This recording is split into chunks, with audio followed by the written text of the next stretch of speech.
We're just waiting for a few minutes. Charlene's just checking out of the hotel, so we'll wait for her to come back before we officially start. But we have two serious things to discuss while we wait. One of them is, who watched the baseball game last night between Carrie, who was playing? Phillies. The Astros and the Phillies. Okay, if somebody can. It's the World Series. I know. Game one. Game one. Okay, go Leafs go. Oh, sorry. All right. So we need to know who won, what the score was. Phillies. The Phillies won? Okay.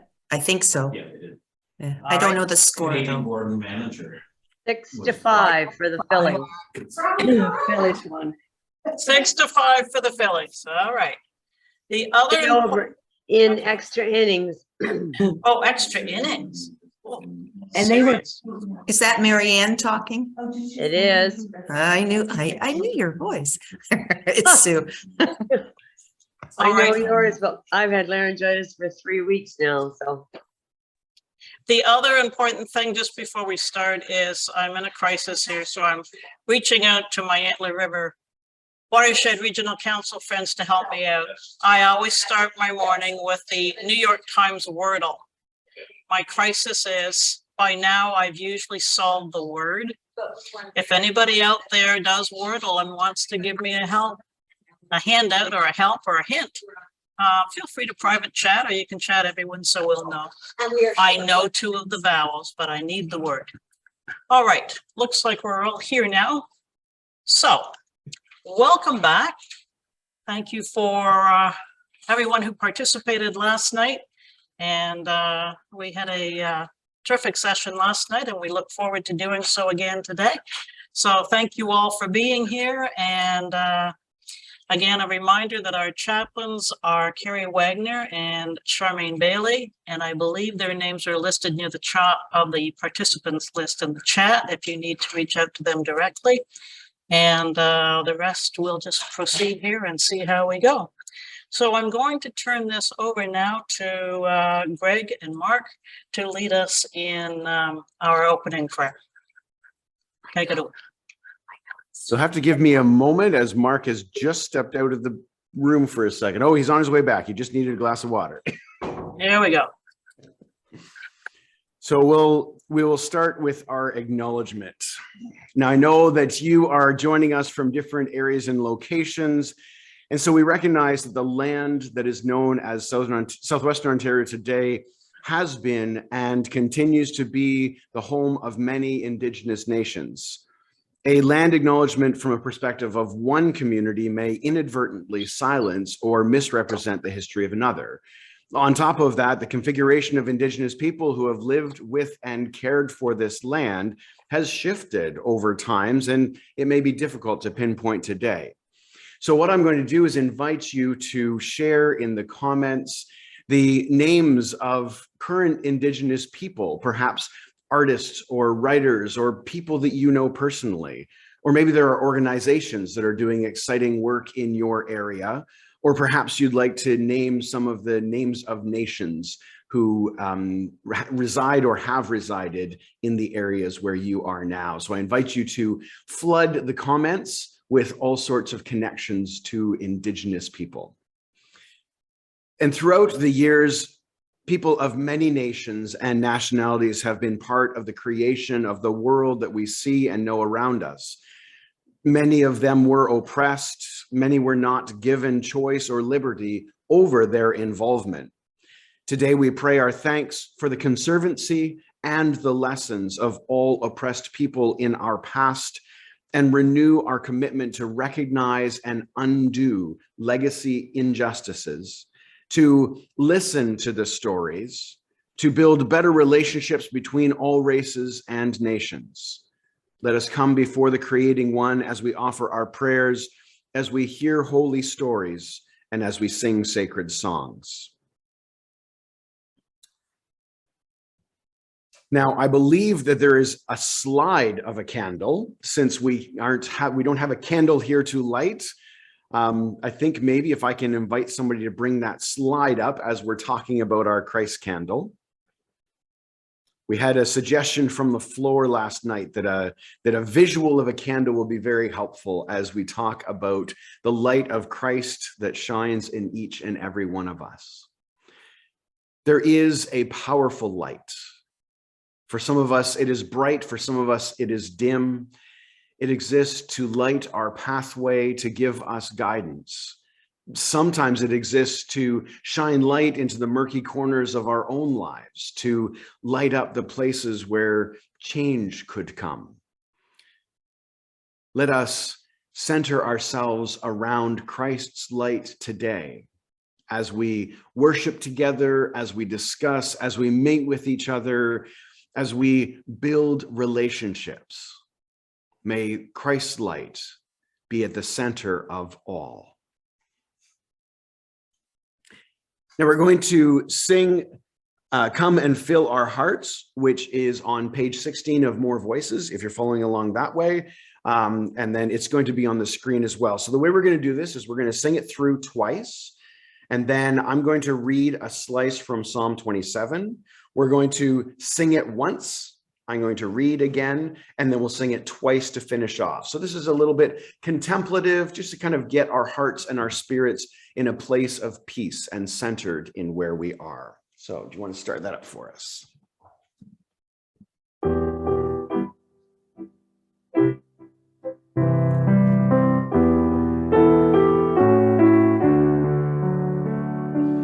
Come and fill our hearts with your peace.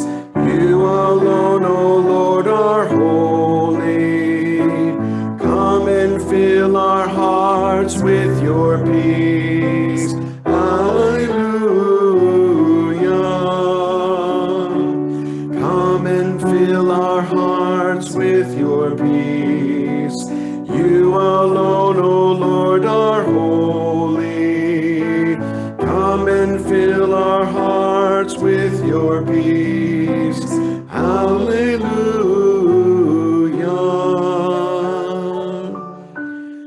The Lord is my light and my salvation. Whom shall I fear? The Lord is the stronghold of my life. Of whom shall I be afraid?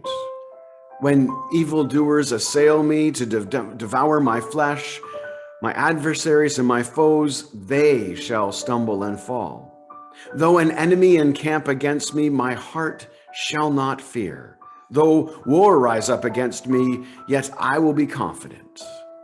One thing I asked of the Lord that I will seek after, to live in the house of the Lord all the days of my life, to behold the beauty of the Lord, and to inquire in his temple.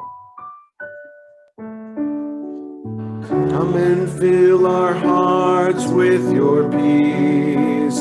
You alone, O Lord, are holy. Come and fill our hearts with your peace. Hallelujah.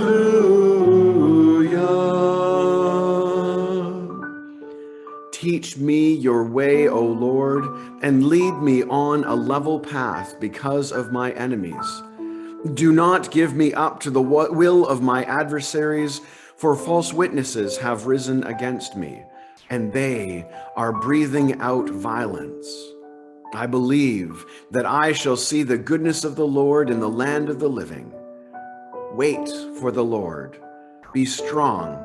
Let your heart take courage. Wait for the Lord.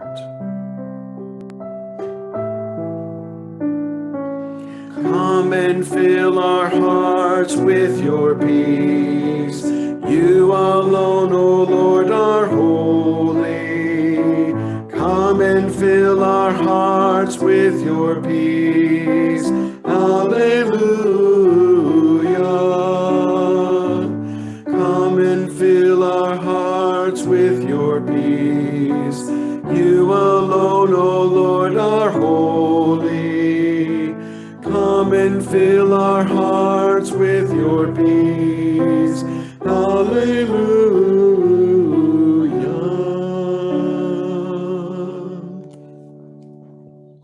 Let us pray. Loving God, we gather from places and spaces all across your beautiful land. We come gathering into this place of sacred trust. We ask that your Spirit would reside with and in each and every one of us, that we may feel connected to the sacred of the spaces where we currently sit, and the sacred of the relations and the connections that we have built and are building today.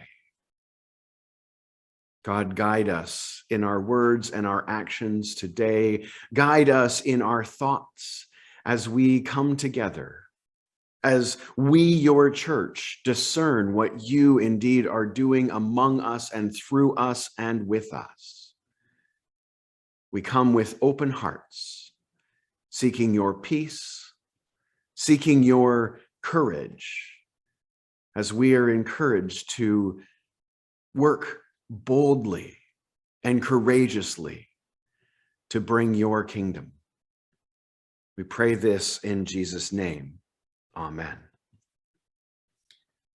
We thought that it would be a shame to have only contemplative stuff because it is early in the morning and some of us might not have had the full effect of caffeine in our bloodstream. So we're going to try and help get you going, and we're going to sing together River, which you can find on page 3 of More Voices, and the words will also be on your screen.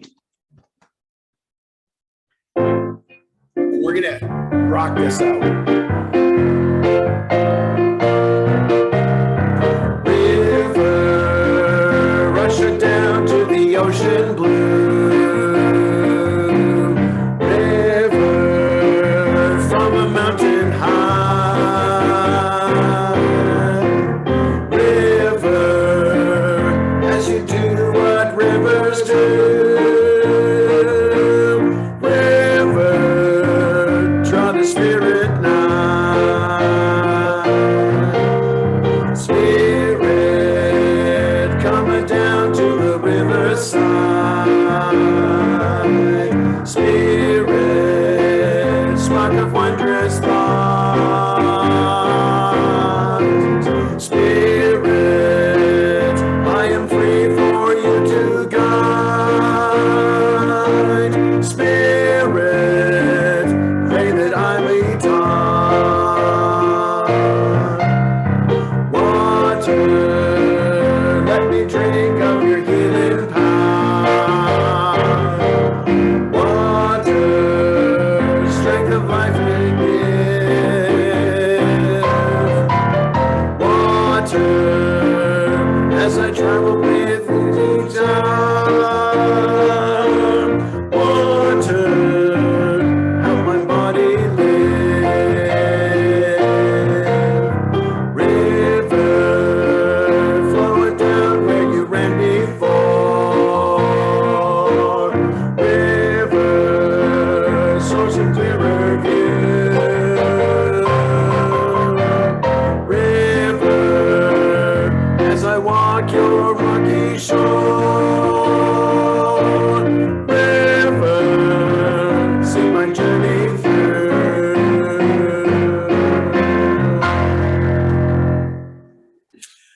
And back to you, President Jane. Wow. Oops, sorry. We're in ARW, but that was awesome. That was really fantastic. Thank you so much. What a great way to start our morning and to start our day. Just before we move on to Doug Cameron and budget matters, I also wanted to point out, in addition to our chaplains, Therese Samuel, Equity Support Team member, has made her contact information available in chat if you want to reach out to her with any concerns. And also our parliamentarian, Brad Morrison, is available if you have questions in that regard. And he too is available through the chat directly. All right. Doug Cameron, our treasurer, is going to present our budget or proposal. And so, Doug, I'm going to call on you to do your thing, and we'll take it from there. Welcome, Doug. Okay. Everybody hear me? Okay, well, good morning. And it's a cool morning. It froze here last night. It was -1. So, but today we're going to discuss a bunch of numbers. You'll find them on page 21 and 22 of your workbook. And maybe you've already had a look at them. And we're going to talk a little bit about past budgets, past numbers, and approve the 2023 budget. And you can see on the on your screen, or at least on my screen, what we can do today. What can the region do is one is receive the internal 2022 operating statement for the date for information. We can direct the executive to deal with the 2021 auditor's statement. We can direct the executive to include the 2020 and 2021 financial statements in the workbook for the spring 2023 meeting. And we can endorse the following principles that guided us in the 2023 budget. To maintain the existing executive and commission meeting budgets, even though the increase in reimbursement rate for travel has been implemented, but we're hoping that we can reduce carbon through the practice of electronic meetings. And if you remember last night, Shane McDowell, in his presentation portion of the General Council 44, he mentioned that there was a proposal too from General Council to reduce carbon. To reflect the changes in salaries and benefits authorized by the General Council executive. And these were implemented last year. To base costs on the figures from the last 3 years and not the amount anticipated at the formation of the regional council. For the first 2 or 3 years, the commission that was formed when we first changed our governance model, they estimated what the costs were going to be. We have enough data now that going back the previous 3 years, we can project a fairly accurate budget, and that is what we have done for 2023. And to fund expenses for matters involving the manual, section J, which is oversight and discipline. We're going to expend those from the unrestricted operating reserves, as these fluctuate in number and cost. And number 5, we can adopt the proposed 2023 budget, authorizing the executive to adapt as necessary within the above guidelines. Everybody has that information in front of you. The revenue, just go over the budget. The revenue has been the same for the last 3 years. We receive it from 5 different areas. So we receive it from assessment grant, $67,000 subsidy to help pay for executive minister and executive assistant salaries. We have a mission support grant. And then the council also receives funds from investment income, although this year, not so much. Future years, we plan to have some investment income. And then the last source of income is from the regional council share of the proceeds of disbanding congregations. So you can see in front of you the figures from 2022 budget as we stand as of September 30th, where our costs are, and the 2023 budget figures. So, President Jane, that's the proposal that we're asking the court to approve. All right, Doug, thank you so much for this. And I trust people have the information before them. Are there any questions, comments, concerns that you would like to raise or ask of Doug at this time? If so, please raise your virtual hand, and I think Michelle will make sure that you are recognized. I see one hand. Brad McMurray, President Jane. Thank you, Brad. Yes, thank you. I can't figure out where mission support grants are changing. Obviously, there's somewhere there on the 23 budget. I can't. There's a blank space. Can you explain what's going on with them? We don't know what the grants will be in 2023. We got $240,000. We don't Okay. know. We didn't put a figure there because we don't know what figure is going to be there. So Okay. Brad, it's Cheryl Ann, and if you look at the bottom of the budget, you will see a line of mission support grants, which represents the 150,000 designated to be distributed. But at the time the budget was prepared, the Mission and Discipleship Commission had not yet met and confirmed their numbers. So we haven't had a chance to plug that 150,000 into particular ministries yet. Okay, thank you. President Jane, there's one more question from Catherine Collins Baker. Catherine. Hi, President Jane. My question is this, when I look at the figures, what you're looking at is looking at a proposed negative budget, correct? Am I understanding that? Yes. And to a significant amount of money. And I wonder what is the, I know you've done a lot of work in that, and I'm not questioning anything else, because a lot of it is unknown. I understand that. But I also question that because when we come to the pastoral charges or the communities of faith, we are asked not to ever pass a negative budget. And this is such a significant amount that the assessments, of course, are going to rise. The question I have is, how can we prevent this budget being passed in the sense of such a higher risk and because of the challenges before us? And part two of my question, I know that there is some money that was sent from Essex Presbytery for such a purpose so that there would not be any kind of excessive budget requirements. And that was that part of what we said in 2019, that this was to be included into any kind of thing to prevent such a negative budget being passed in the near future. That's those my two questions. Doug, would you like me to respond, or are you good to respond? Well, I can respond, and then Cheryl Ann, you can Sure. expand that. Okay, you're right. It shows a negative budget of 58,000, but we have never had in the last 3 years since we've been in a region, we have never been in the red in any year. And moving forward, one of the income sources was investment income.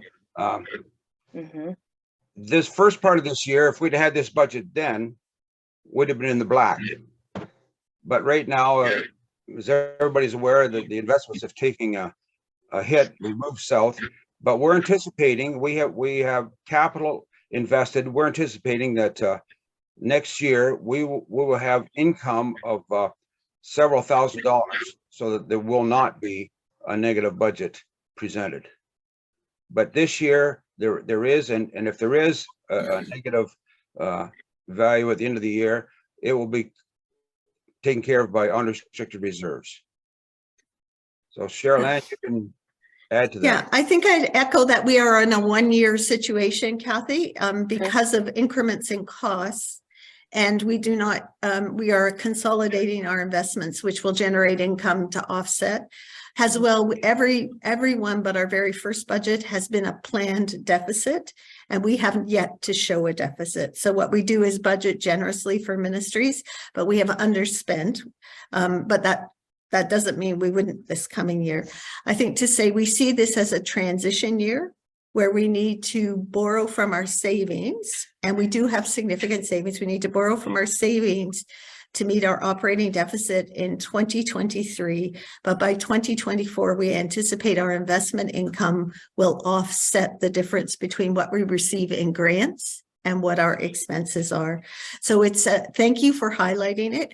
It is important for the regional council to understand we anticipate this is a one-year strategy. Just and just in quick, terms of yeah, just a assessments. response to that. Half a My- second, Kathy, I want to conclude about assessments. We don't set assessments. No, I know They aren't that. set by what our budget is. They're set by the general council, and the general council 44 confirmed the current assessment rate for the next 3 years.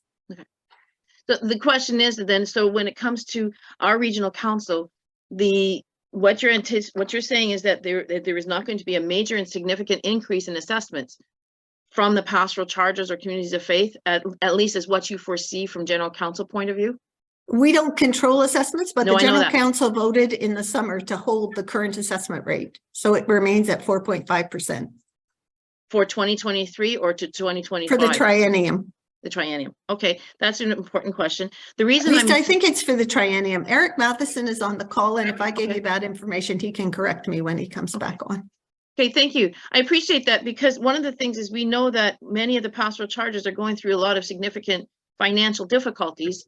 And we know that several are closing or not having ministry at all. And this is just a really tough thing to see a negative budget being passed at a regional council level. And I mean, I share this with my own community of faith and just said, well, what does that mean for us? Are we having to pay more? That's the kind of questions, but it's all regarding the investments. And I appreciate that answer. Thank you.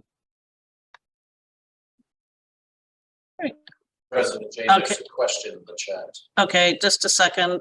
We're doing virtual hands and Marg Murray. Yeah, Marg Murray says, what kind of investments do we have? Are they in fossil fuels? No, they are not. Oh, Our no. policy excludes that. no. Are there any other questions, comments, concerns? If so, please raise your virtual hand so we can have it that way.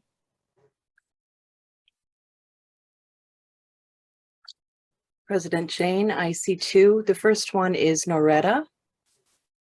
Noretta, do you want to unmute and ask your question?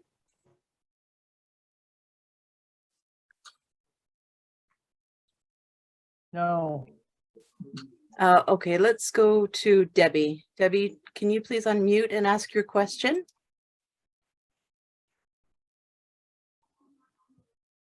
No, I'm fine. Thank you. It was answered. Okay, thanks so much. I'm seeing no others, President Jane. All right, so going once, going twice on questions, comments, need for more clarification? All right. So here is the motion. It's been moved by Doug Cameron. Seconded by Carrie. I'll let you handle the motion, your business and agenda. Thanks, President Jane. If you'd like to mute yourself. So the motion is before us. We're looking for a seconder. Doug has moved that the Antler River Watershed Regional Council, as you can see before you. Do we have a seconder?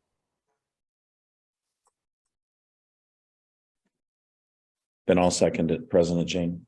Thank you. Thank you, Carrie.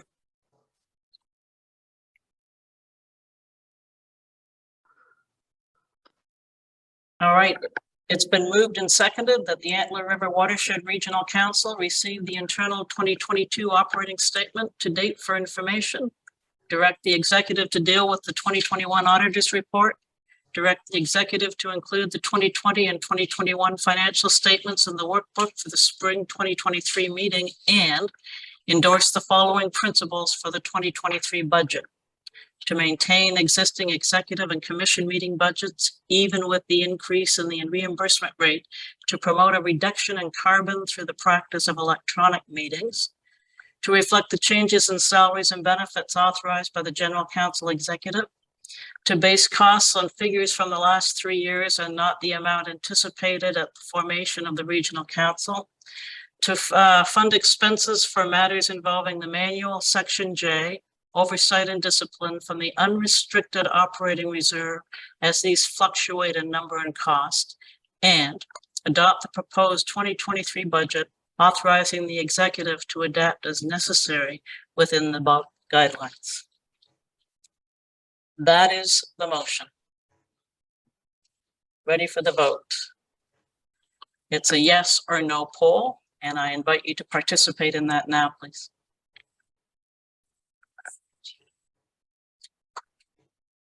All right.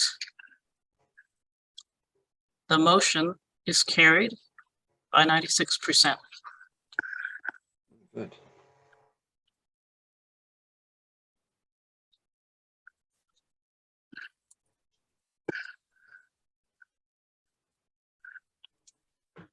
Doug, I want to thank you for your presentation this morning and for presenting the information and helping us to understand clearly and well what was before us. So thank you very much. Thank you. And good luck with the frost. All right. Now, Brenna Baker is the new Community of Faith Stewardship Support Team member, and Brenna is taking over where David Jager left off. And so we have a video that Brenda has prepared, and I would ask John, please, to present that video now. Greetings. My name is Brenna Baker, and I'm the new Community of Faith Stewardship Support Staff for Midwestern Southern Ontario, serving the General Counsel Office, deployed to work with the 3 regions of Horseshoe Falls, Antler River Watershed, and Western Ontario Waterways. Some of you I know from 7 years of congregational ministry and wider church work within Horseshoe Falls region, but I look forward to getting to know all of you over time. So a bit about me. I'm originally from New Jersey in the States, but I have lived in all different places, including on the border of North Dakota and Saskatchewan, where I served my first pastoral charge. Currently, I live in Milton with my spouse and our 2 kitty cats. I love hiking on the escarpment, watching movies, and trying new recipes, not always successfully.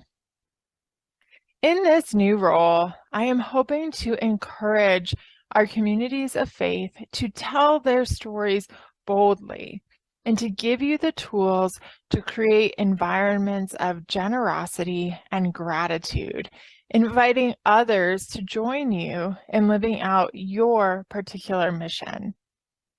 When people hear stewardship, we know that they can tend to think of budgets and deficits and conversations that can evoke shame or guilt. But on our stewardship team, we see it as part of a holistic life of faith. It is discipleship in action, not just for one season or one Sunday of the year, but for every day of our lives. Stewardship can be exciting and creative. It can move people to deeper commitment to faith and the church.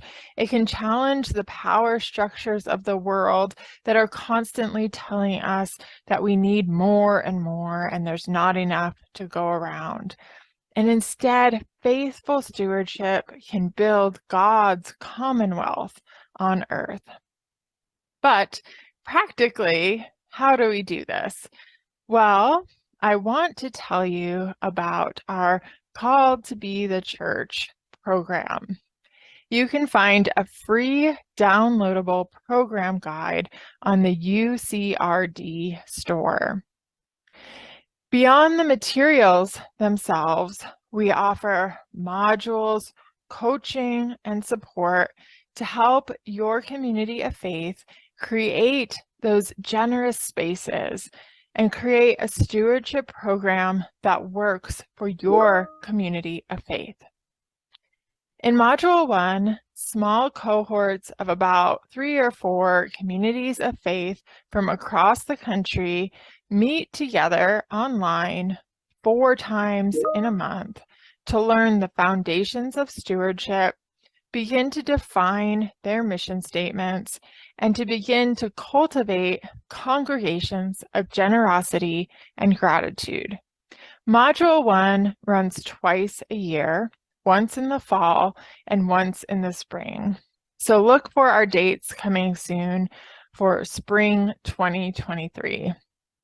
In Module 2, the cohorts meet only twice to focus a little bit more narrowly on the congregational giving program itself. Module 2 next runs in January, and you can sign up and learn more information on the United in Learning website. Both modules include ongoing coaching and support as well as reports and recommendations catered to your community of faith. In the meantime, I'm hoping to send out helpful thoughts and tips in our newsletters that you might use in your ministries. And feel free to reach out if you have any questions or want to chat more about these resources. You can contact me at bbaker@united-church.ca or find my phone number on the region staff directories. Friends, in this cozy season of the year, as we gather around fires and warm cups of tea, I want to thank you for all the ways that you bring Christ's warmth and love into the world. Every act of service, every visit, every phone call, every act of justice, every tear shed with others, every offering that you make in the name of peace. Thank you for every way that you are Christ's body on earth. I look forward to talking more with you soon. Bye. Great. And that's thanks to Brenna, and nice to meet our new community of faith stewardship support team member. So that was good. We would like to, the Antler River Watershed Regional Council, welcome Eric Matheson from the General Counsel Office. And Eric will be speaking to us today about UCC Protect. So I think you are speaking to us live, and I think there's also going to be some PowerPoint slides. So Eric, welcome to our meeting, and glad you're here. Great. Good morning, everyone, and glad to be with you in this virtual way that we do it now. Before I start on the subject of insurance, which even I find boring, and insurance is something that we only appreciate when we need it, as opposed to all the time. I thought I'd just offer a couple of quick comments on the assessment, as Cheryl Ann mentioned earlier.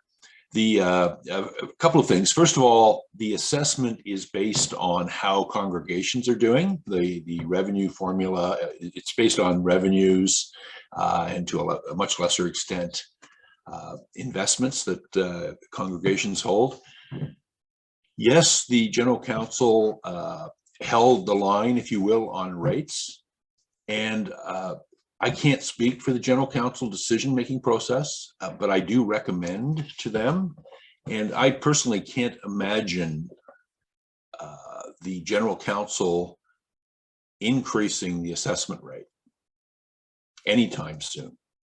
There's a very broad recognition of the financial challenges at all levels of the church. And, I think whether you're a regional council, whether you're the General Counsel, or a local congregation, we all have to adapt within that, as opposed to increasing levies on any part of the church.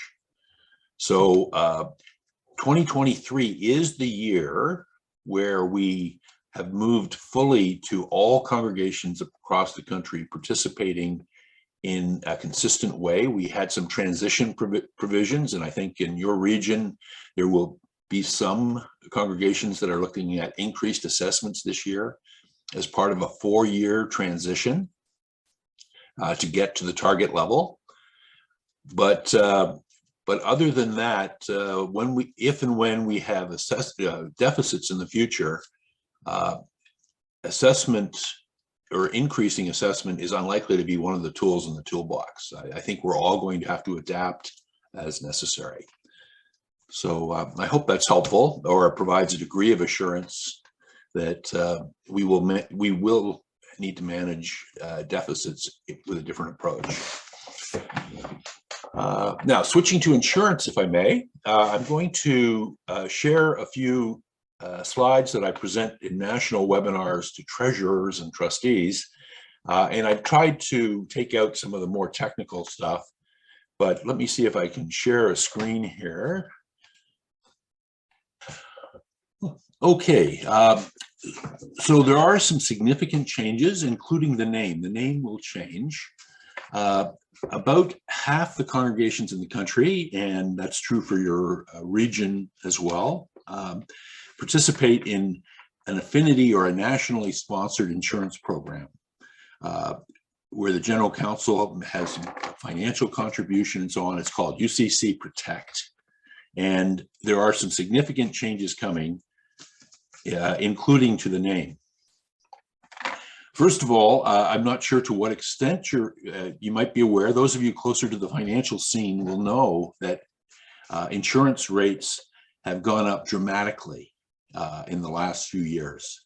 The rates in the UCC Protect program have gone up by 50% or more, and from other companies even doubled up to 100% or more. And that reflects an insurance companies generally being actually not so much losses like claims made, but kind of putting money away for future reserving because they're concerned about climate change, they're concerned about increased litigation, all kinds of things.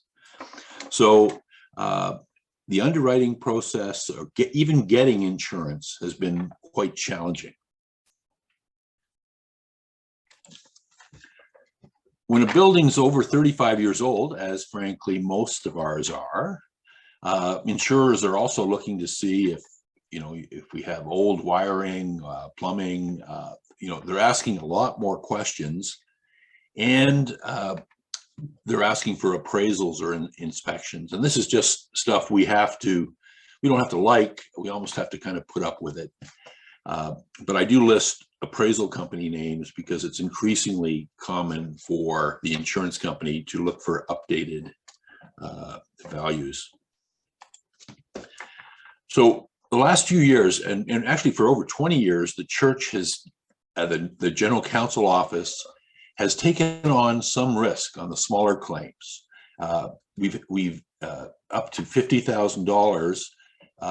The general counsel gets credit for the premium and pays the claims. In some years, that's a positive result. In some years, that's a negative result. But it has held, it was served to reduce premiums for our participants by about 7%. In addition, when all these premiums go up, broker commissions, brokers get paid more, even though they didn't do anything, and the premium went up. So our national broker has at least reduced the commissions that they were charging. But that was in the past. This summer, the general counsel approved a proposal that I'm going to say I've worked on considerably. I like to think it's not my proposal. It comes from the finance committee. The finance committee at the national level first looked at this idea in 2007 and was kind of afraid to pull the trigger. We are now committed to this. The general counsel approved it, and we're moving to a model where the church, the general counsel, takes $3 million from reserves and then collects all the premium basically in our own insurance company. We then pay the claims with reinsurance and so on. But the idea is that if things go the way they have for a number of years, we're investing $3 million, and the immediate saving to congregations is $1 to $1.5 million a year, every year. So it's a huge, bold, daring thing because we are taking on risk. And if we had a rash of adverse events, it's possible that the church would have, the general counsel would have to put in more money to maintain this. But the idea is that by participating in the risk, we take away the insurance company profit element. We take commissions go away as well.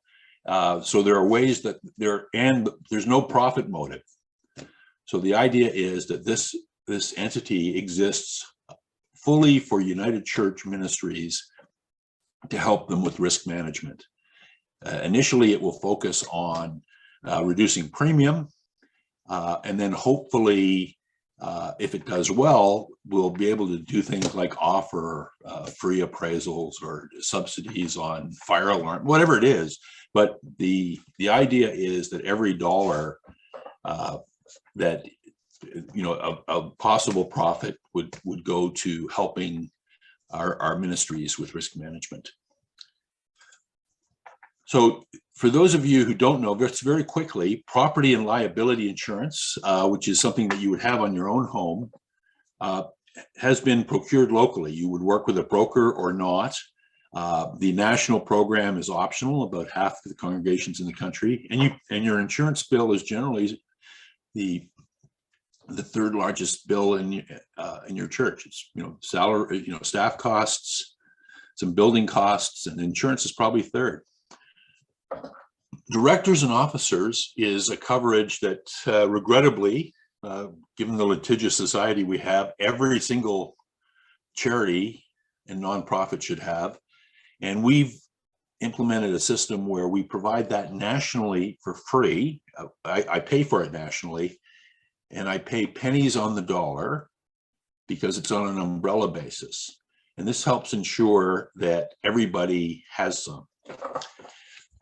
Third-party insurance, we ask congregations to make sure their tenants and building users have their own insurance whenever possible. And again, this program has an online tool to facilitate that.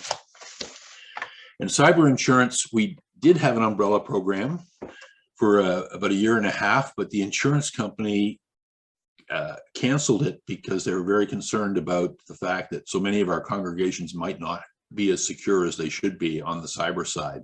So I'm in the midst of trying to negotiate a new coverage right now. So this is what happens. Existing participants, this is over 1,000, and many of your congregations, as represented in the room. The new policy will be coming from a company called AIG, which is a very prominent North American insurer. All participants will get credit for lower premium beginning in December.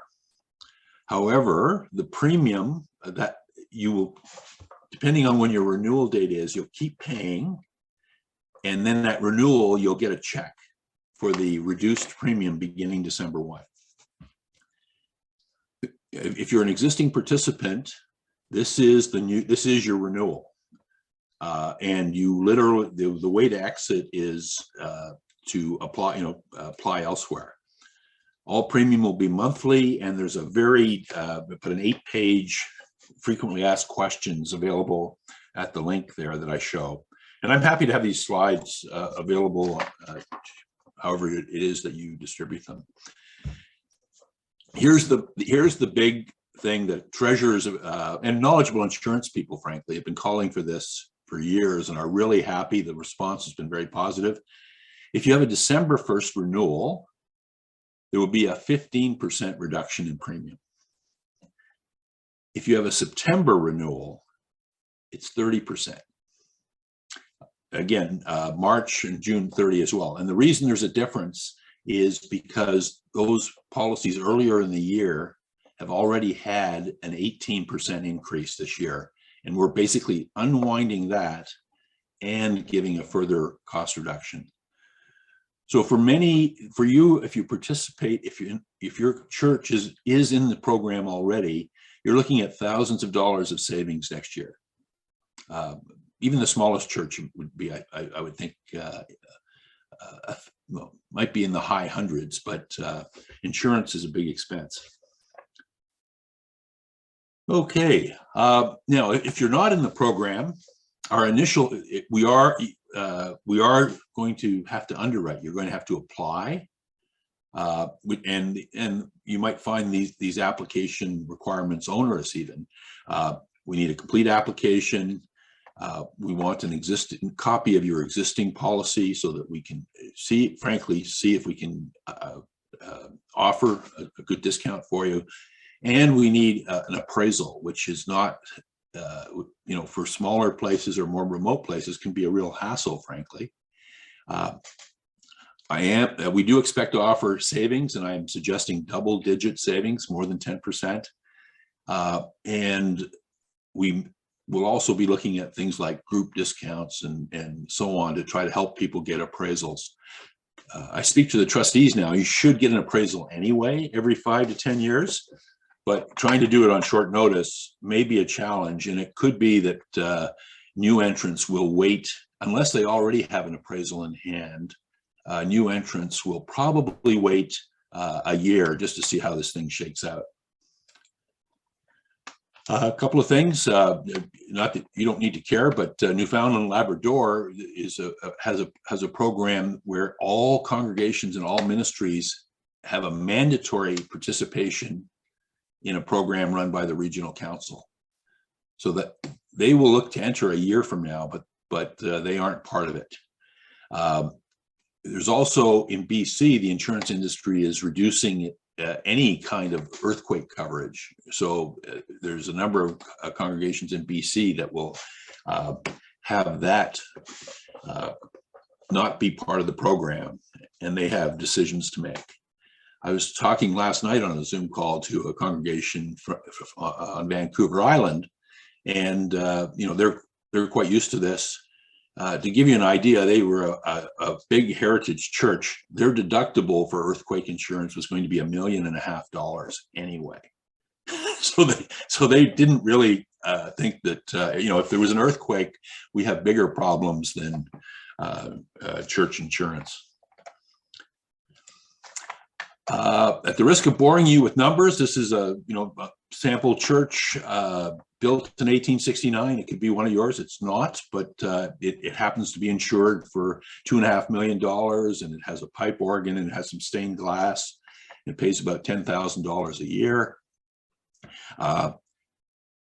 Again, the saving, depending on the renewal date, will be 15 to 30%.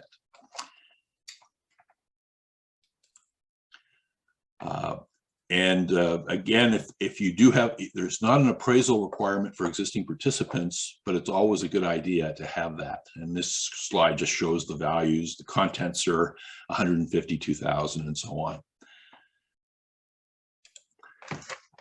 So I'm going to be quite blunt. The service on this program, UCC Protect, has not been close to what I need and want it to be. And one of the things we're working on is streamlining and all of this as we're reducing the premium.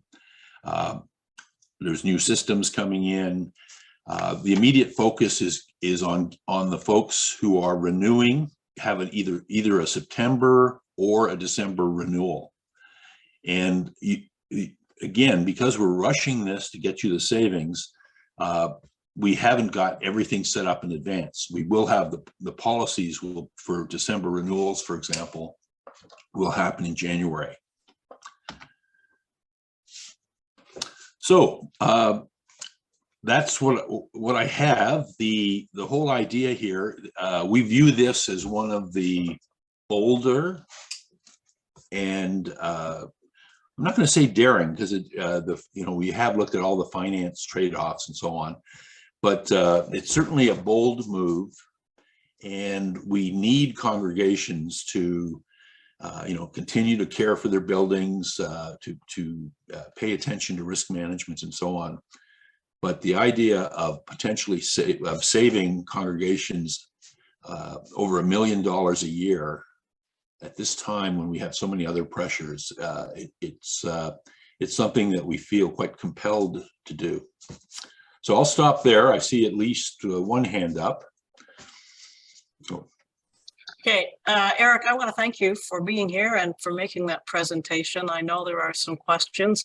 I do want to remind everyone that the questions need to come by virtual hand, not through the chat. The chat is not part of the meeting. The chat is different. It's more of a social connection. And so I also want to remind you that our meetings are recorded. So this Eric's presentation is part of our meeting that is recorded and will be available on YouTube, so you can see it that way. I know there are other questions of clarification that need to be directed to you, Eric. So I see one virtual hand at the moment. If there are other questions, comments, concerns, need for clarification, please raise your virtual hand and Michelle will get to you.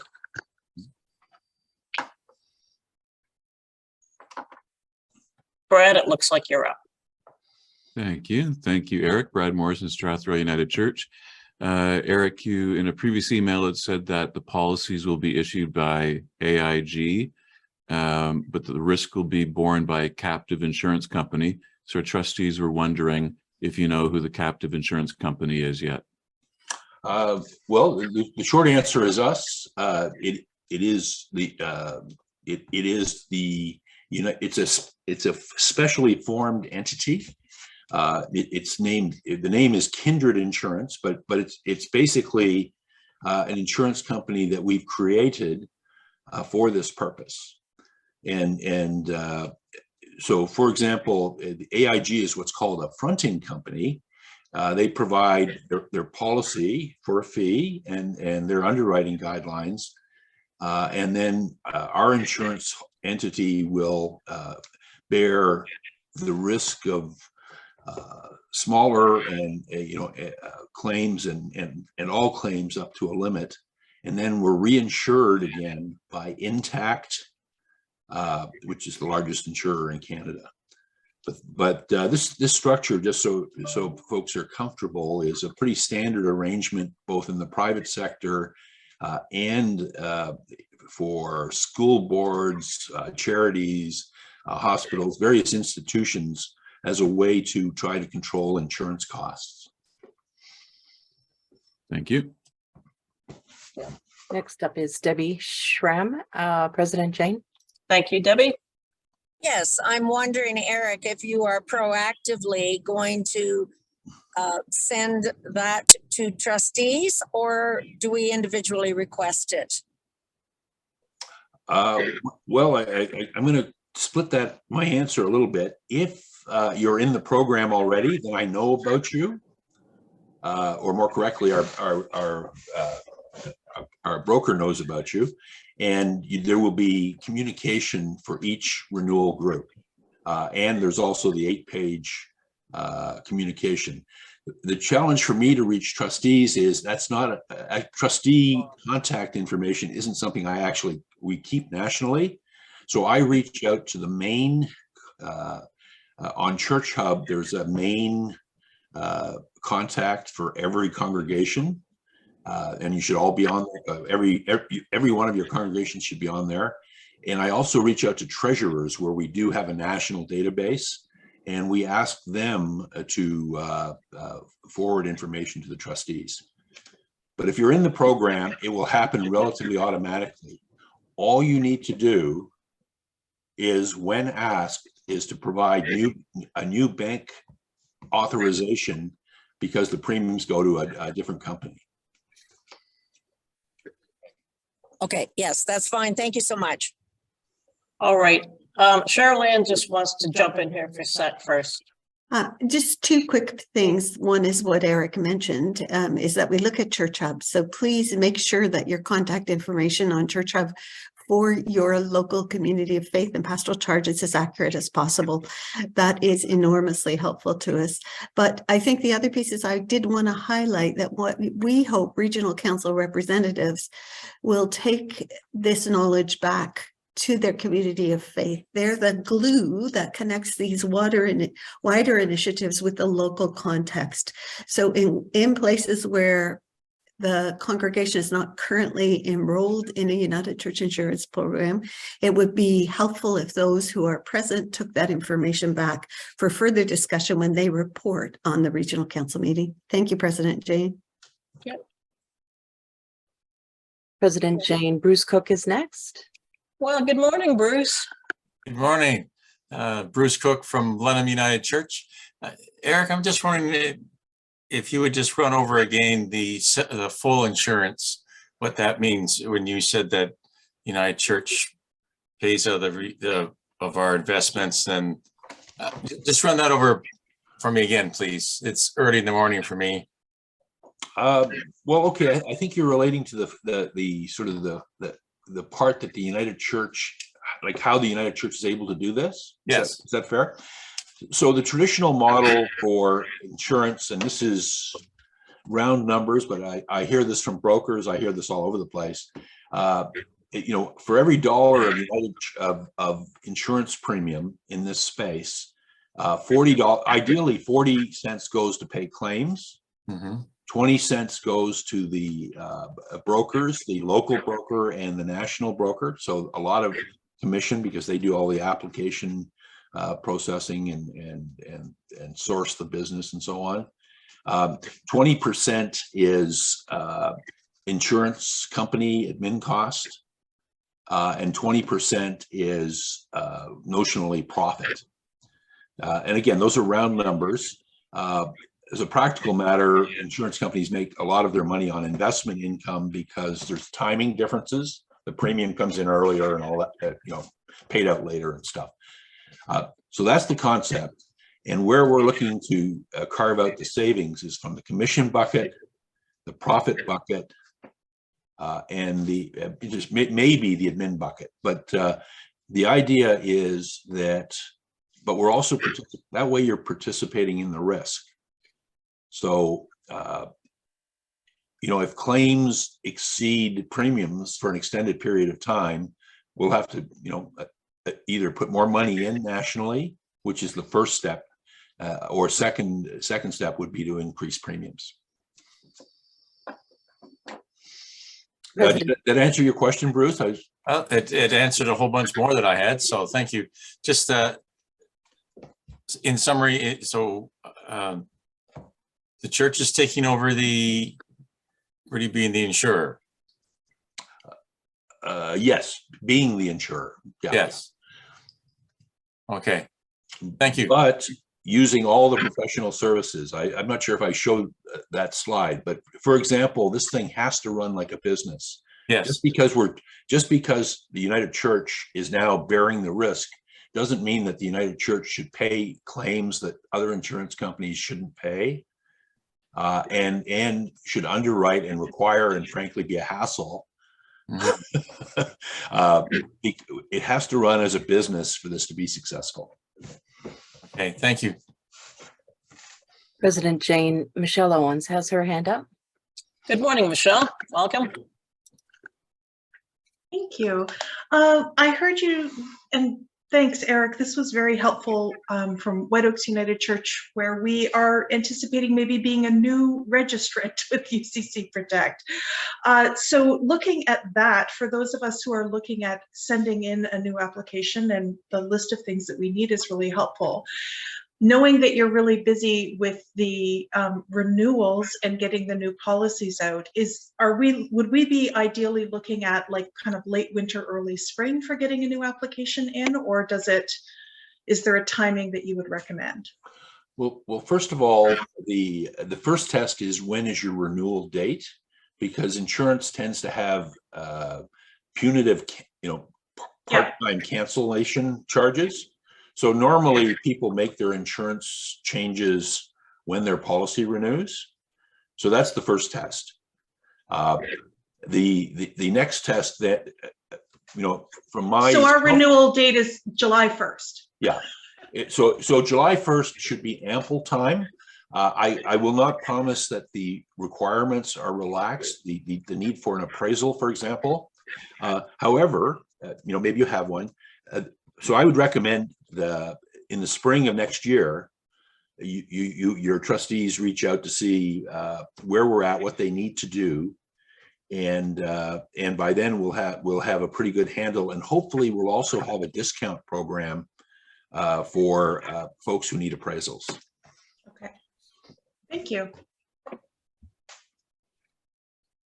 I see no other virtual hands. Do you, Michelle? No, seeing none. Thank you, President Jane. All right. If you do have more questions related to this, Eric, I presume people can reach out to you directly at the National Church and have their questions addressed, or how do we get this if we have more questions? You tell us. The first place I would direct people, and by the way, people can always reach me. But frankly, this initiative is almost killing me. I put my name on an email to 3,800 United Church people, and several hundred have written back, and it's been a fairly busy time. The web page is the first place. There's an 8-page FAQ intended to offer all kinds of even more detailed questions. Also there is, I think it's UCC Insurance at united-church.ca. We've created a mailbox for this just so that I can have others help answer questions and also have a bit of an audit trail of who we've dealt with and what we've promised and so on. So yes, there's and by all means email me too.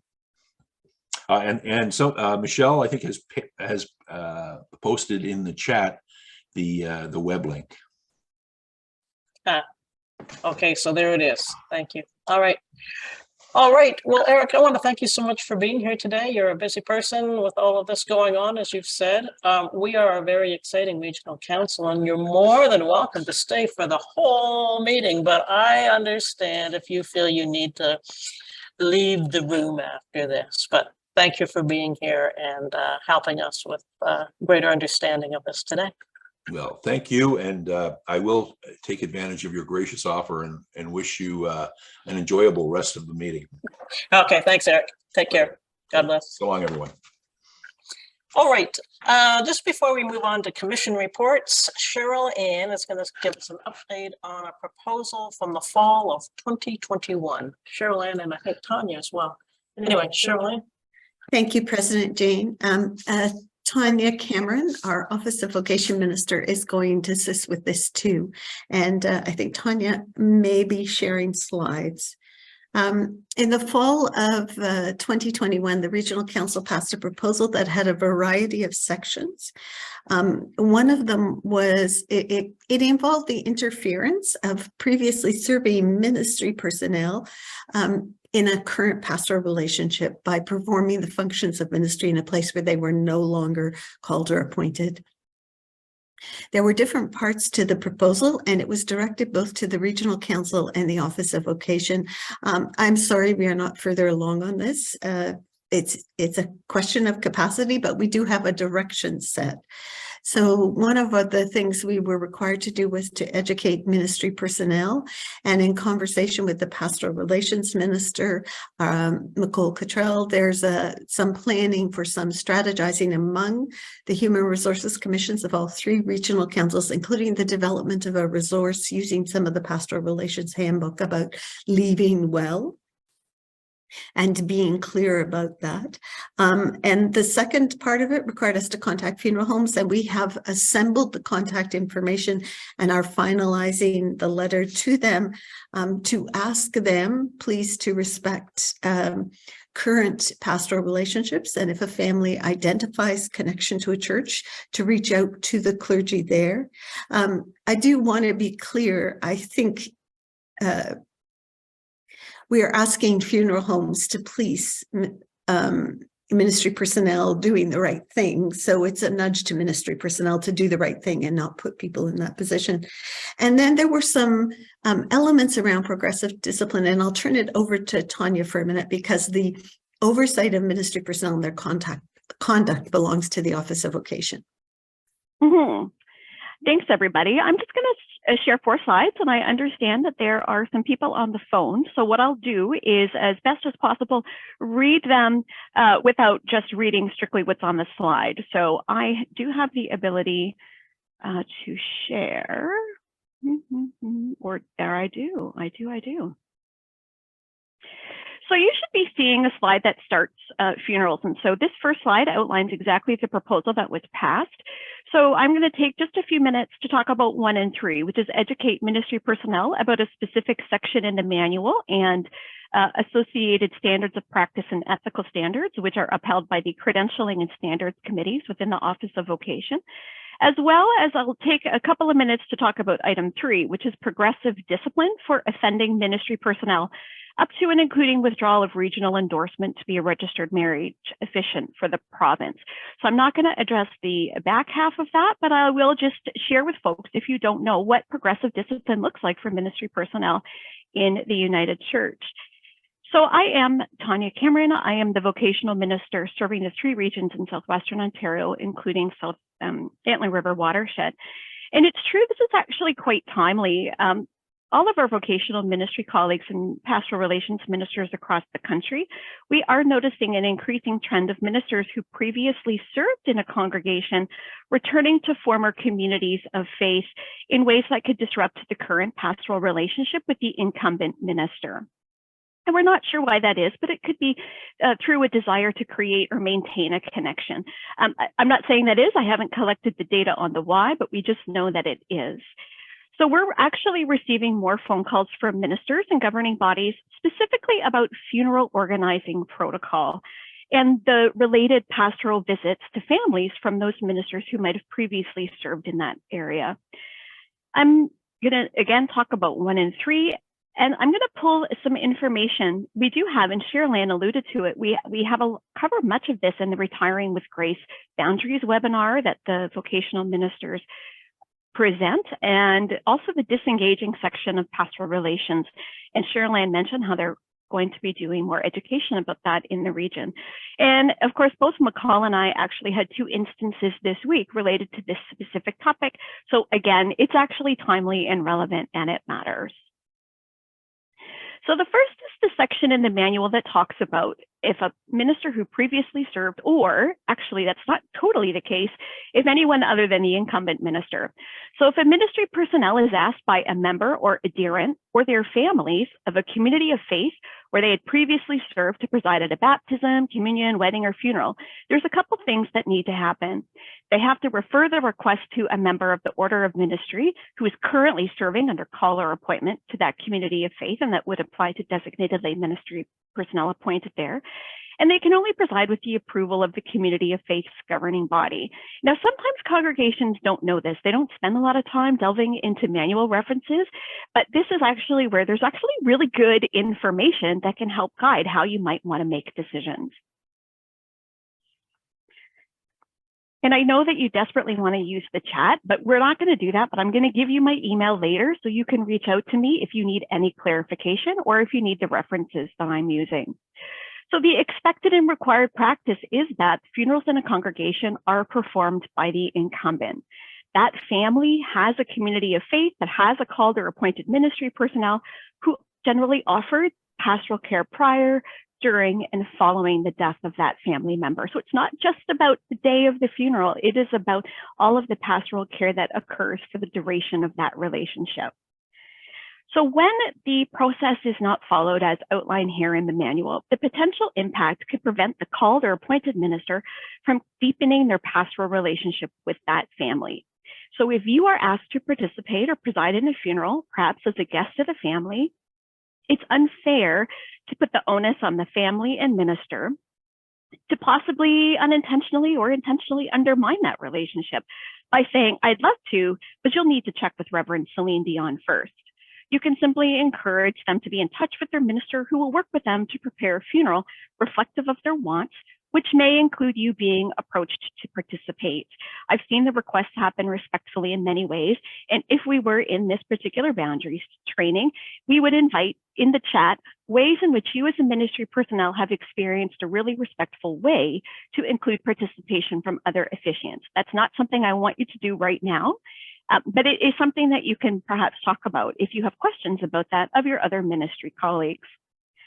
What is really helpful in this little time today is to take the information that Sherilyn and I are sharing now and take it back to your communities of faith and your governing bodies and even funeral homes where you are known to them. Yes, question, Brad. Oh, didn't mean to interrupt. I'll ask my question when you're done. Okay. So I'll just remember that your hand is up maybe, and if I forget, just let me know. So that's the manual section, and there's more to it, but we're just going to stick with the few minutes of information sharing now, and then we can get into longer conversations later with myself or McCall. So the other piece that we're talking about is the ethical standards and standards of practice for ministry. So these are the standards to which we must not fall below. So as ministry personnel, the ethical standards are those that which we must not fall below, and the standards of practice are those to which we must aspire. So if you could see in my office, I have about 500 of the pamphlets over there. I hand them out a lot, and there's about 3 or 4 that are really handy.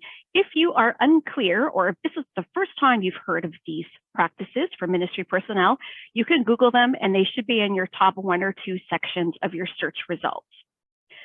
So these are what the remedial committee of the Office of Vocation use when they analyze whether or not a minister is ineffective via breaches of some parts of the standard. So on the screen, for those of you that are joining us by phone and can't see, one of the ethical standards is number 4, and it's professional relationships. So ministry personnel are expected to honor the covenantal relationships of other ministry personnel. Well, what does that mean? It means if you, as ministry personnel, are called to respect the call and placement of other ministry personnel, including colleagues or those with whom you're in team ministry. You have to respect the expertise of members of other professions with whom they work in the church, other institutions, or the community, and to uphold and honor the church's policies on the exercise of the functions of ministry, such as weddings, funerals, baptisms, and pastoral care, as outlined in the manual. So yes, today we're choosing funerals because that was the proposal passed. At the same time, much of this information is equally applicable to weddings, baptisms, and pastoral care. So sometimes this still trips us up, and it does trip us up because of the nature of the pastoral care and the emotions that are involved in the work that we do when we serve in this way. So one of the other pieces is, okay, so McCall and I sometimes get phone calls about the what next way. And so it usually starts with a clarifying conversation with the minister about how they might approach the situation of being asked to preside or being asked to participate in a funeral. And so one of the questions that had been raised in the proposal, well, what does progressive discipline look like? So we generally try to start with informal resolution, so clarifying conversation. Both McCall and I have had these, and of course other ministry personnel across the country have had them with your colleagues too, right? These do happen. This is an isolated case. Oftentimes we need to tap into folks to help us discern in the moment, what is my best course of action in this time?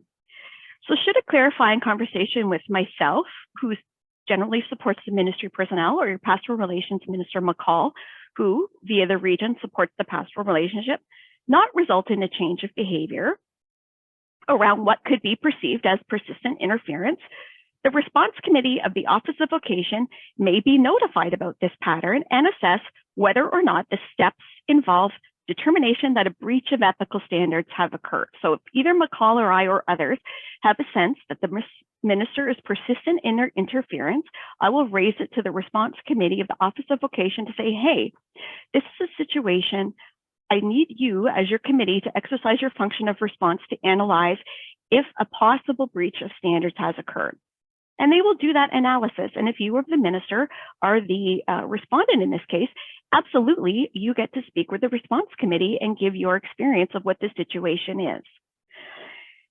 It's possible that after gathering the information, and of course, they do hear from all parties. It's not just a one-sided provision of documentation.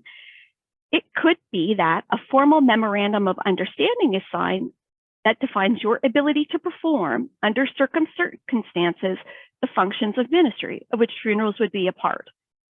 So I'm also going to share with you that we do have some ministry personnel across the country that do have these memorandums of understanding that clearly define their functions of ministry.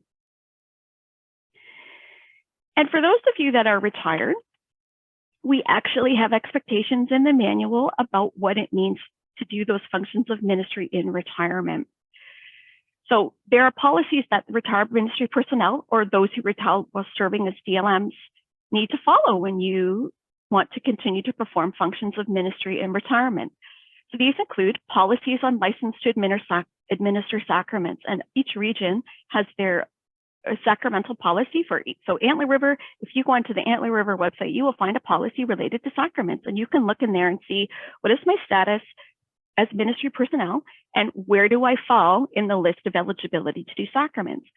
And there's also a requirement to be in a formal association with the community of faith linked to this exercise of your functions of ministry and retirement. And you might not know that that's actually in the manual. Some of us spend more time in this book than others. So if any of this resonates with you, and you are retired, you do have the option of being in a formal association with the community of faith, usually through a voluntary associated ministry agreement or appointment or other. So this is something that you're going to need to talk to McCall about. You could call me, but I don't know all of the pastoral relations regional pieces, but I'm also a good person to start with to lead you where you might need to go to find this information. And so over the next few weeks, if any of this resonated with you, I would encourage you to think about it, talk about it.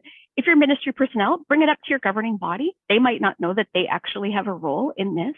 And you can also phone me or McCall, and we can talk through what experiences you might have. Thanks. And I'm going to put my email. It's P. Cameron. I will put it in the chat, but for those of you, put it in the chat. And Cheryl Ann just put it in the chat. So that is thank you for sharing these 10 minutes of your time with me about this. And so now I can take questions. I'm not guaranteed that I will have your specific answer now. So I see Brad has his hand Well, up. just a second. So, Tanya, thank you so much for your presentation. So we have 3 resources. We have the manual 2022. And we have you, and we have McCall. Oh, and we've got our website for where we can find the information. All right. Virtual hands, if you have a question for clarification that Tanya could answer right now. Yeah, I'm also attentive to time, but yeah, sir, let's see what the question is and we'll see what we got. Yes. President Jane, Brad Morrison has his hand up. Take it away, Brad. Thank you, President Jane. Thanks, Tanya, for an excellent presentation. Just a quick question. Given that there are many ministers who have not experienced the Leaving Well program, maybe they retired years ago, what's the best strategy for sharing this information with them? That is excellent. So we do have resources. So in addition to the physical resources we have and the documented resources, we also have the Retiring with Grace webinar. So I can direct them to the United in Learning. At the same time, you're like, okay, great, but we have people who actually aren't really engaged in the wider church, right? Like you said, they've been retired forever. It is possible that they're not on the registry of accredited ministry personnel, and they would be technically not authorized to perform the functions of ministry. So I will have to admit, I'm not quite sure how to reach those people unless if somebody knows that that person is out there doing ministry, let me know and I can reach out that way confidentially. Like, I don't know what I don't know, so let me know and I can figure out a way to get them the support that they need. That also helps the rest of us in our own pastoral relationship. Thanks, Tanya. And President Jane, one last comment. I think we have the experience of being in contact with the ministry personnel in the current relationship, as well as the governing bodies there. And what I would want to say to my colleagues who are returning to previous sites where they've served is you might be responding to the request of one family, but your return is not well received by the governing body as a whole. It's not appreciated by the congregation. So do not damage your former pastoral relationship and the affection in which you're held by responding to a particular request from one family that ends up injuring the community where you were previously beloved in leadership. Great. Thank you. Thank you for your time and for all that information and insight and thoughtful consideration and awareness. Tanya, thank you so much. You are welcome. And now 99 people know that didn't necessarily know before, right? There you go. When you know more. And they can tell their congregations when they make their reports. Exactly. You cannot claim you did not know. Goodbye, Tanya. That's funny. Okay. All right. we have commission reports coming up next. And if you didn't know this before, you know it now, that within the region, in addition to the executive, there are 3 commissions: the Covenant Commission, the Human Resources Commission, and the Mission and Discipleship Commission. And we're going to hear from all 3 commissions. But here's the thing, and the thing is this. We have a 15-minute break sort of planned for after the commission reports. But I'm just feeling a need to stand and stretch for about a minute or 2 minutes right now. So before we get into the commission reports, because we want to give them our full time and attention and not be marking time until we get to a break. So may I suggest that you just take like a 1 or 2 minute break right now and just stand, stretch, do whatever you need to do in about 2 minutes, and we'll come back. Okay, it's 10:27. We'll come back at 10:30. How's that? See you there.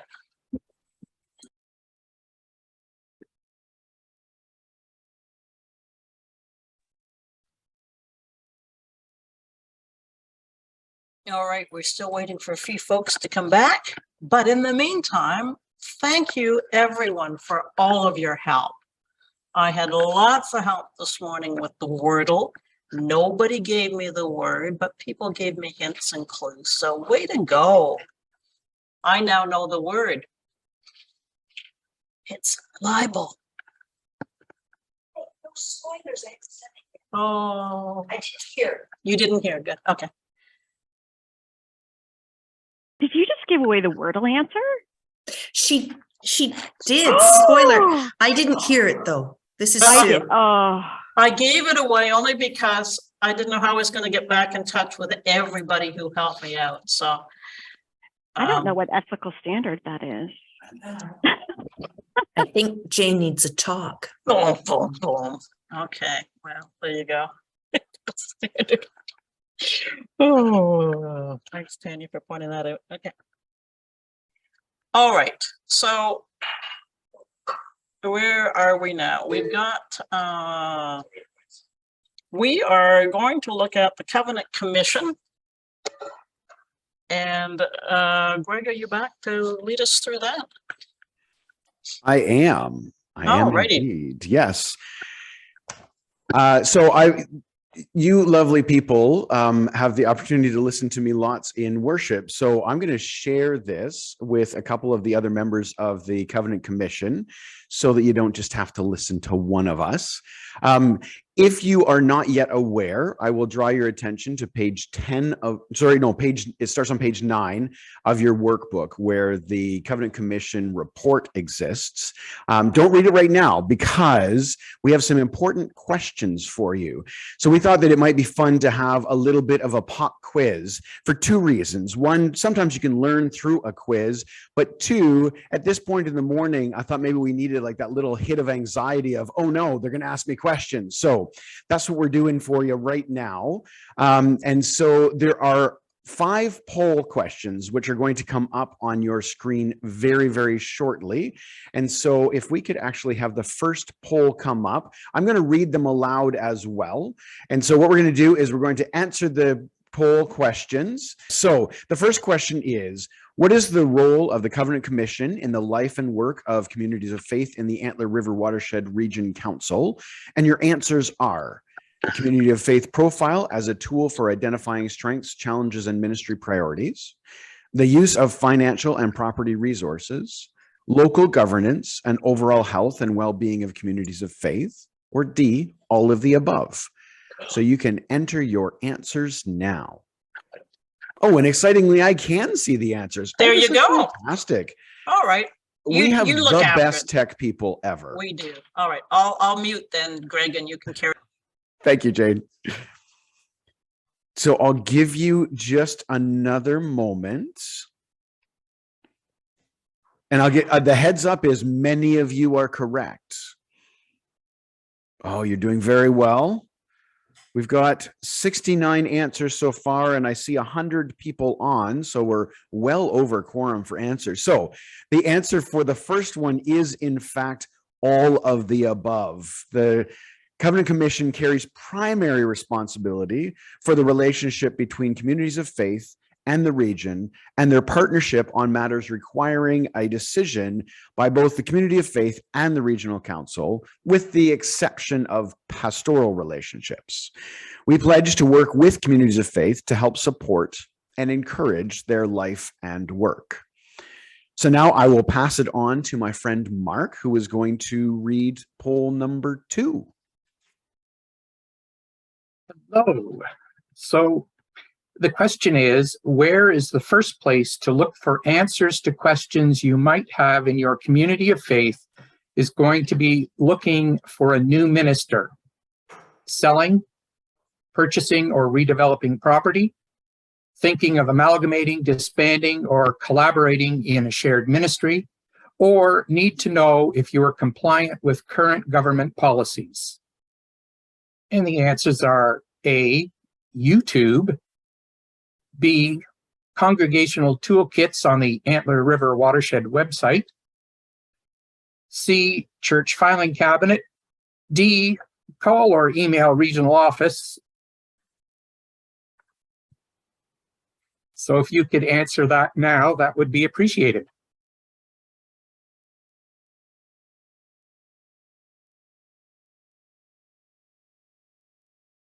Okay, so it looks like 84% of you have got the right answer, B, congregational toolkits on the website, and 13% of you want to call or email the regional office. So the correct answer would be first go to the toolkits on the website.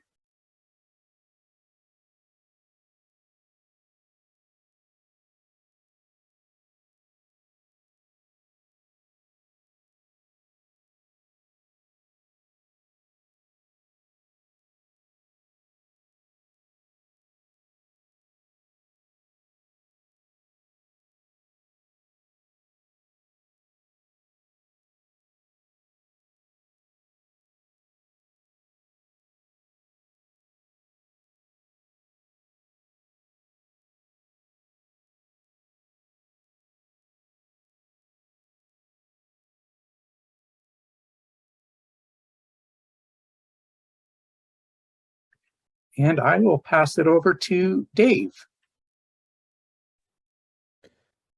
Good morning.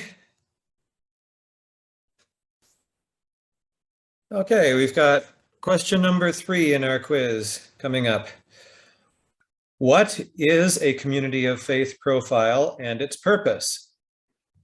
So do you know what the community of faith profile does? Is it a church ad in local newspaper to help grow your church? Is it your church Instagram page to be hip and have a social media presence? Is it a set of worksheets that assist communities of faith with information gathering, review and discernment of their current strengths, challenges, ministry initiatives, and goals? Or a new dating app for churches looking to amalgamate or find shared ministry partners?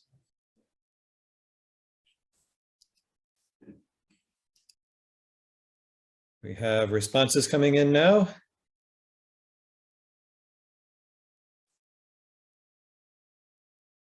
Oh, there we go. It looks like people followed the axiom of when in doubt, choose C. And that is correct.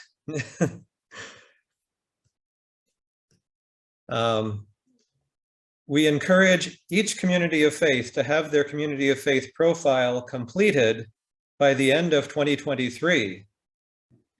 Now, why should you do a community of faith profile?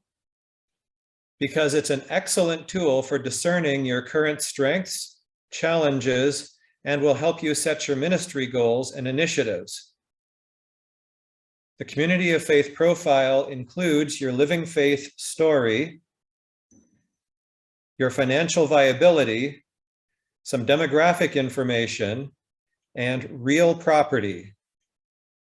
And if you're wondering what counts as real property, well, besides the church, assuming that you have an actual church that you own, it would include anything else like a cemetery, vacant land, a manse if you have a manse, or any other property of that sort that is part of your ministry. The profile needs to be approved at a congregational meeting. And it's a good idea to update your community of faith profile information annually. And then perhaps at each annual meeting, you can just have a quick vote to say, yeah, this is updated and still represents what we stand for here. The community of faith worksheets can be found on the website under congregational support, the list of toolkits.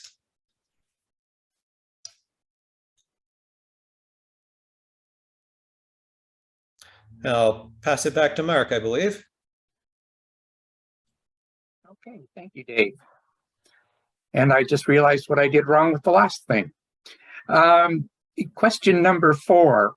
What resource is available to help you when you don't know what you need to know about being a healthy congregation? Is it A, long-term older member in your congregation, B, annual self-assessment checklist, C, Jesus, or D, all of the above?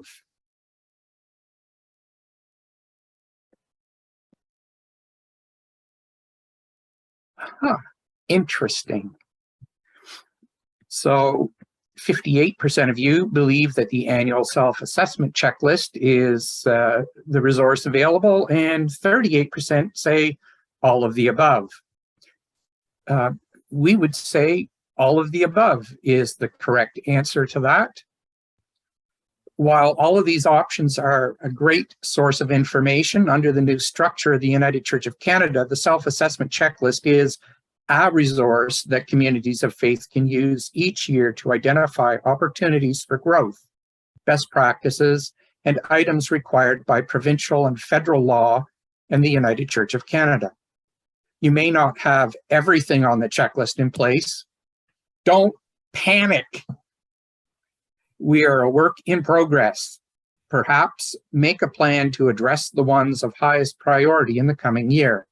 The checklist can be found on the Regional Council webpage under Congregational Support Toolkit number 7. And I'll turn that back over to Greg, I believe. Thank you so much, Mark. So we have poll number 5. Now I'm going to read through this fairly quickly because it's quite wordy, but we want to make sure that the people who are on the phone are also able to hear all of this. So what are some of the creative ways that communities of faith are living out their ministry in the Antler River Watershed region? A, an exterior wall mural. B, a new house being built for those displaced by the war in Ukraine. C, 3 congregations sharing a youth minister position. D, community building with ecumenical partners. E, collaborative agreement between congregations. F, shared worship through interactive live streaming. G, regathering for worship and fellowship. H, exploring property redevelopment. I, multi-use sanctuary renovations. Or J, all of the above. And as I'm watching the poll answers come in, I sense that you have figured out our ruse here. Our goal was to use this poll, or this particular poll question, as a chance to really highlight some of the very exciting and hopeful things that are going on within the region. And once again, I will refer you back to page 9 of your workbook. There are many more details there. The one thing that I can say that I feel every time we gather as the Covenant Commission is there is so much hope in Antler River. There are so many people who are being bold and courageous, who are taking creative and interesting steps in their ministry. And through that process, we on the commission, we get a chance to see all of these exciting things going on because people will check in with us to say, hey, there's this real estate thing and we're going to need some wisdom on it. Or we don't know if it's okay to gather with another congregation who's across a regional boundary line. Or we get asked those questions and we very often get the chance to say, this is exciting. We'll come alongside and help you out with it in ways that we can, connecting you with resources, answering questions if we have answers. what we wanted to do with our report today was to share with the entire region how exciting and hope-filled the Covenant Commission feels our region is. So I'm definitely going to keep referring you back to the report because there are many more things to be seen in the workbook. But I think most importantly, we want you to recognize that if you have a creative and new idea, whether this is expanding or shrinking, whether it's joining forces with somebody else or ending forces with somebody else, whatever that looks like, there's somebody else in the region who is doing something quite similar. So don't ever think like you're alone. We are here to help out. The regional staff are here to help out. And there's probably somebody else in the region or maybe in the broader church who has an idea that's similar or parallel to yours. There are so many opportunities to find mentorship or maybe even struggle through the same hurdles at the same time, just knowing that you're not alone. I can't help but say, when I say that, to hear the words of the new creed ringing in the back of my head as well. The reminder that God is with us. We are not alone on any of this. Now, I want to just wrap up by saying we have a few specific thanks that we need to share. So I'm saying this on behalf of, and just in case, so you can see that I'm on your screen and Mark's on your screen and Dave's on your screen, but also members of our committee are Andy McKillop, Adam Kilner, Jim Evans, as well. We did have to say goodbye to Marie Santos, who finished her time as chair of the committee back in the spring. And we huge thank you to Marie for all of her incredible support and leadership as our chair. And this last year has been quite some interesting changes for us as well. We had Judith Fader filling in for a little while Lynn Allen as staff support was unavailable. So a huge thank you to Judith for that. And we on the Covenant Commission must say thank you to Lynn Allen also for all of her incredible support. So I want to throw out those names so that you understand there's a large group of people, but we are also looking for more help.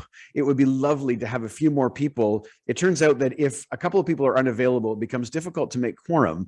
And these are some pretty big and complicated questions and ideas that we are taking on. And so it really helps to have more wisdom in the room each time that we gather to meet and talk about these things. So if you see this hope-filled report and you think that this is something you would like to get on the ground floor of so that you can hear first when there are exciting things going on, please reach out to me or to Lynn Allen or to any of the other members of the Covenant Commission. We're specifically looking for more lay help. We have many clergy on the committee right now, though I don't think we would say no, particularly to anybody who offered help. But if you are interested, if this seems like a place where where you can really experience some hope and join in, it would be marvelous to have you join us. So thank you finally to all of the ministry groups and organizations that are living courageously and boldly, coming up with wonderful new ideas on how to do ministry. We are so blessed that we get to walk alongside and learn from all of your wisdom and shared experiences. And President Jane, I hand it back to you. Why, Greg, Chair of the Covenant Commission, thank you. And to all the commission members for that excellent presentation and quiz. There was a little chatter here in the Zoom room when you mentioned the dating app. We got quite excited about that. So maybe going forward, that might be part of what happens. For congregations, President Jane. For Yes, congregations. the dating app. Yes, thank you. The dating app for congregations, because there was a context for it, and that's exactly what we were excited about. Dating app for congregations. Thank you. All right, moving on, the Human Resources Commission, and this is a video, and it's presented by Olaf Kitchen, who is the chair of the Human Resources Commission.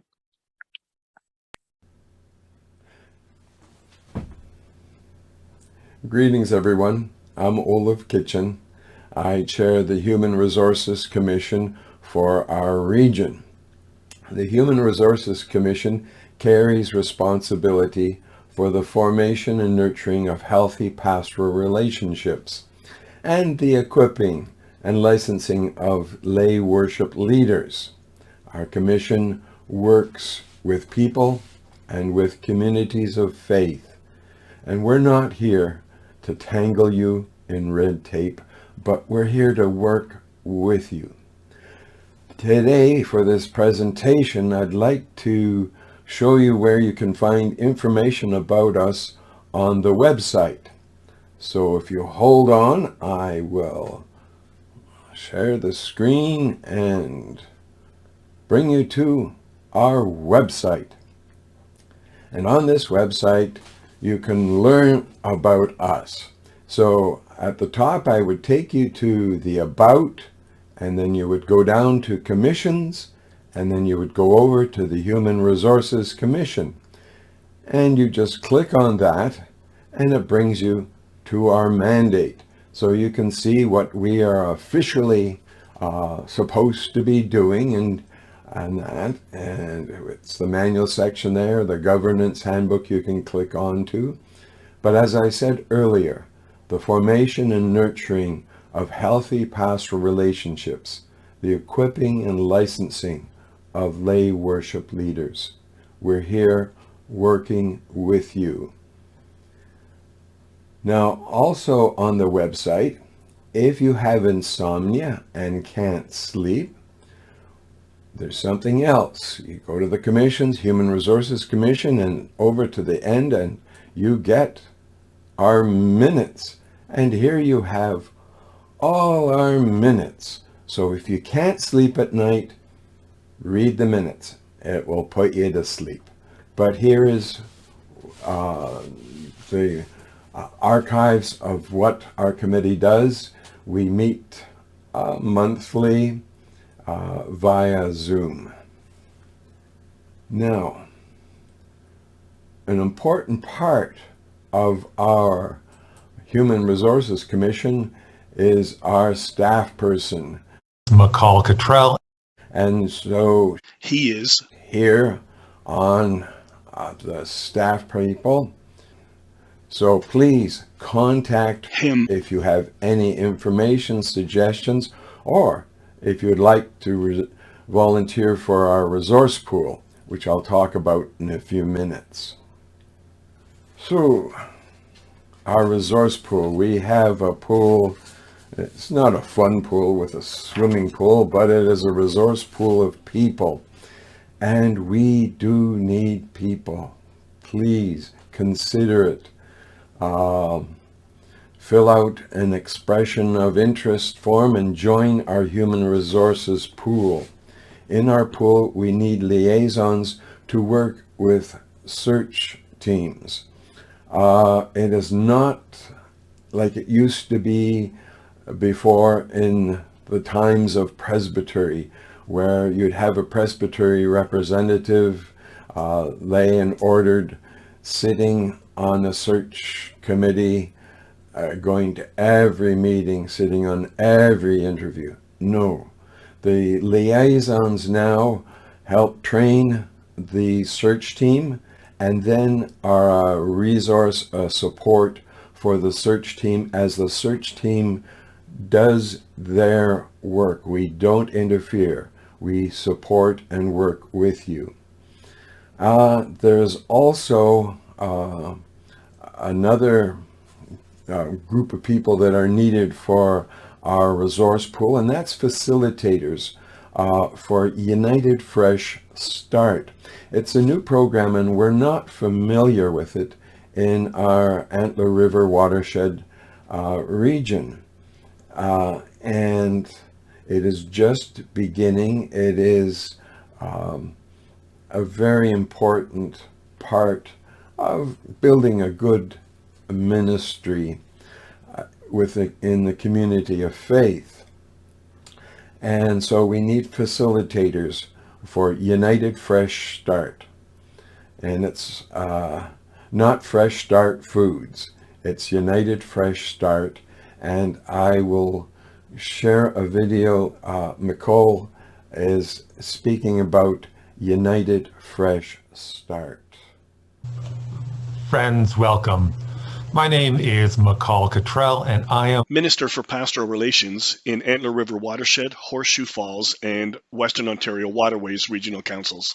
And it is my privilege to share with you today about the United Fresh Start program. This fall, the United Fresh Start program will be once again running in our area. For some, this is a restarting of a program that you may have experienced, may have taken part in before, or may have heard of. For others, it will be new to you.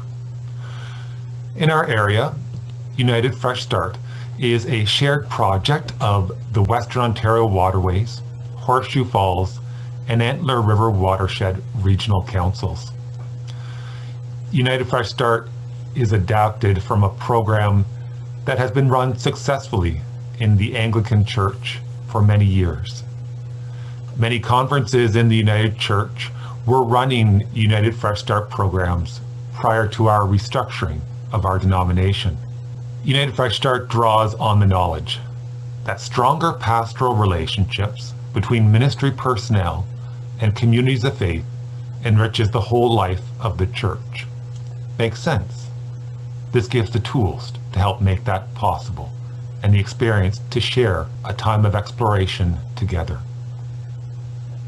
The United Fresh Start program offers communities of faith and ministry personnel opportunities to explore who they are, how they relate to one another, and gives tools on how to strengthen their relationship and their work together. United Fresh Start is made up of two portions. One is for ministry personnel, and the other is for communities of faith and ministry personnel together. There are 28 different modules, times to learn, and programs to learn that are done over a length of time. There are 28 different modules to help explore identity, conflict, habits, norms, and expectations. Things like leading plan change, problem solving, transition, and much more. There are a certain number of core modules that everyone does, and then there's modules that communities of faith and ministry personnel can choose to do. The description of these various modules can be found on the United Fresh Start website. I invite you to go and look and explore what they are. In the portion of the program for ministry personnel, a facilitator leads participants in a time of learning, followed by a time to explore a critical incident, a situation drawn from the participants' own experiences. Now, several years ago, I was fortunate enough to take part in this portion of United Fresh Start. It was a great opportunity to learn and grow as a minister, and a way to connect with colleagues of mine to share in mutual support. I remember that time fondly, and it built stronger relationships for me in my church and for me among my colleagues. In the congregational portion of the program, facilitators work with communities of faith and their ministers, exploring the information shared from the different modules. During this time, communities of faith and their ministers explore their identity and their relationship to one another, and learn crucial tools to strengthen their ministry together. As a church, we spend a lot of time and care during times of search for new pastoral relationships, everything from the position description to the search process. United Fresh Start is an extension of this work and a way to explore what it means to be in relationship with one another and how to build healthy practices and a strong, healthy ministry together. Now, United Fresh Start has most often been used within the first 2 years following the beginning of a new pastoral relationship, because it has been learned that this time offers a wonderful and unique opportunity to learn and grow and build healthy relationship. However, United Fresh Start has also been used to help congregations at other times as well. For example, United Fresh Start facilitators worked with a community of faith that could not procure an intentional interim minister to work with them. Together, they did several modules to explore the community of faith's understanding of who they are and how they relate to one another. In another situation, United Fresh Start facilitators worked with two communities of faith that had come together to share ministry. These two communities of faith had different theological backgrounds and beliefs, but through the United Fresh Start program, they were able to explore with their new student minister what it meant to be in relationship with one another, to explore their shared value, and to explore what it means to be part of the United Church of Canada. Through United Fresh Start, we strive to enrich our pastoral relationships, and we strive to build healthier congregations. Thank you. God bless.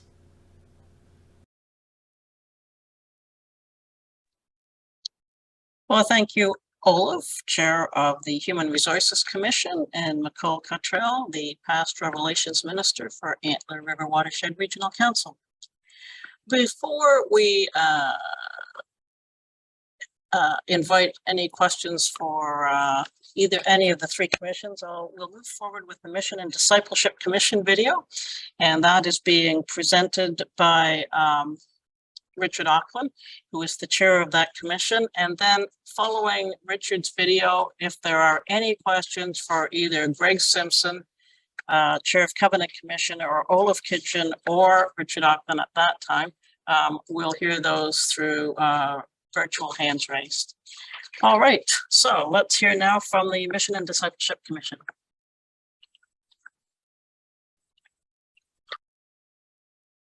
I'm the chair of the Mission and Discipleship Commission of Antler River Watershed. Do you know everything there is to know about land acknowledgement? Are you well on your way to reconciliation with our Indigenous neighbors?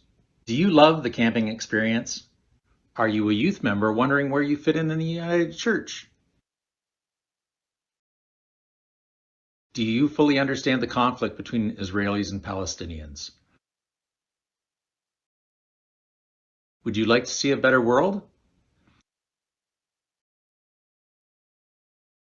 As you can see, we have lots of questions, but I'm happy to say that we also have lots of answers.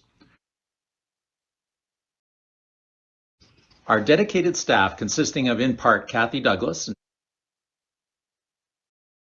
Therese Samuel, work tirelessly to provide informative programs which may change your outlook on the world.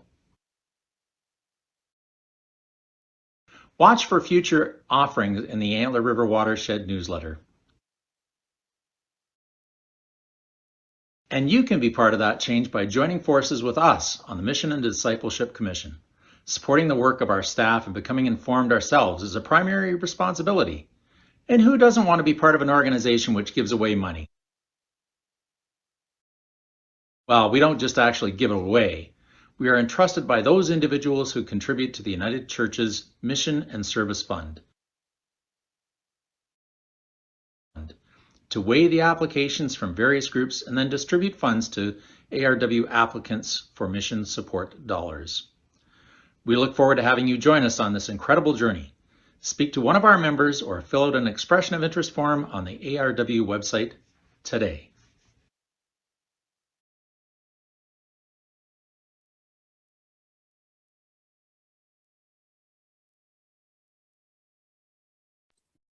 Wow, and there we have it. 3 awesome reports from 3 awesome commissions.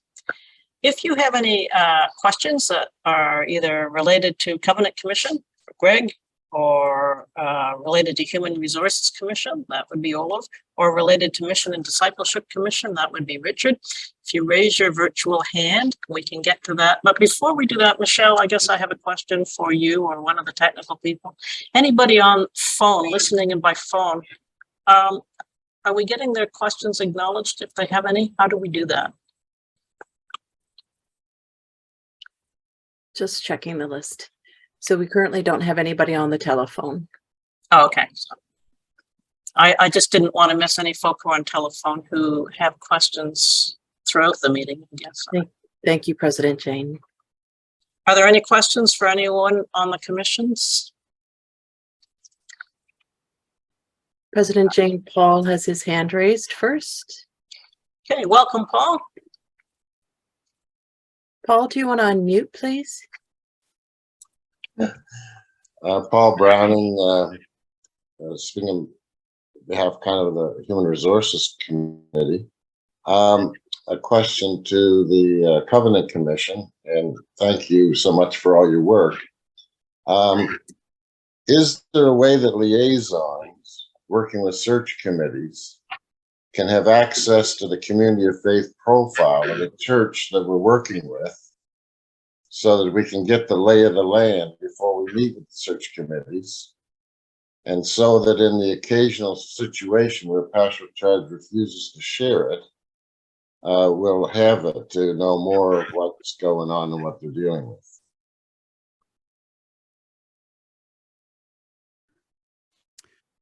Thank you, Paul.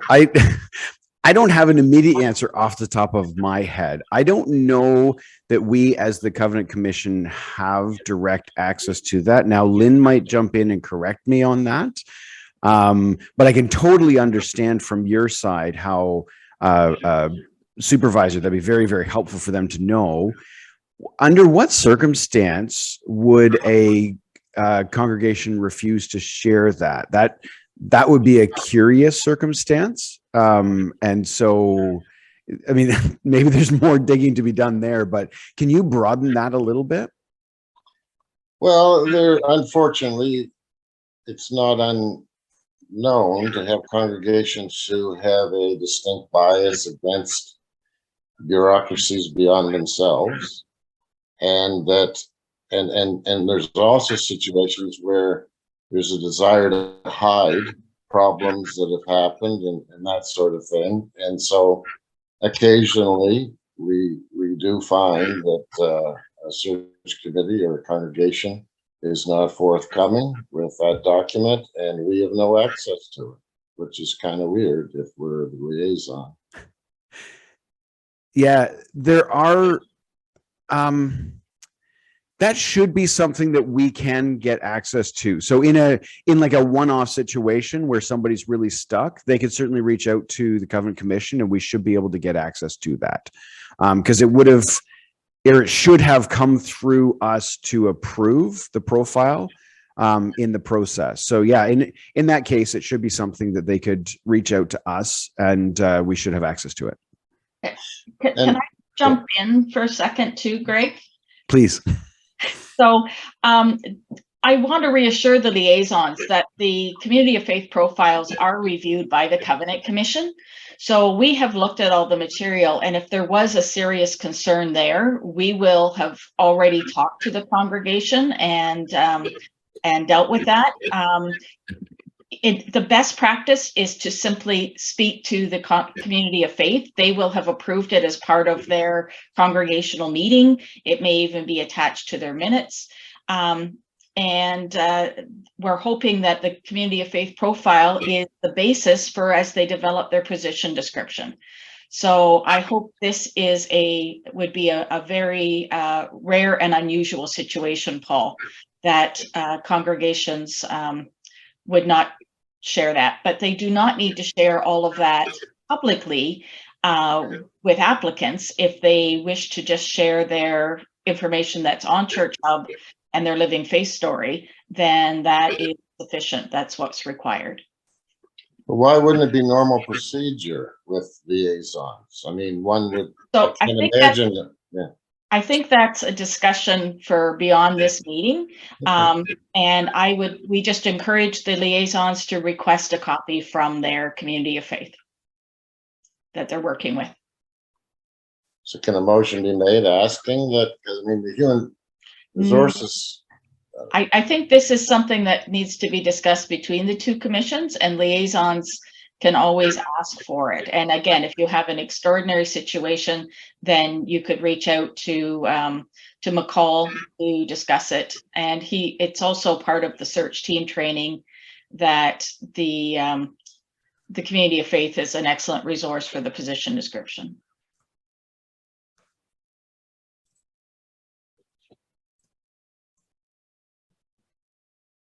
Okay, President Jane, we have Wanda.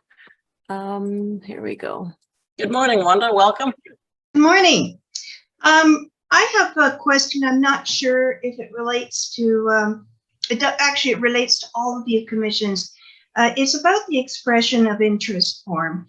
I've found that really daunting. I got halfway through one and decided I didn't want to finish it. It seems to me it's based more on a business model than on what we would use. So I'm just putting that out there.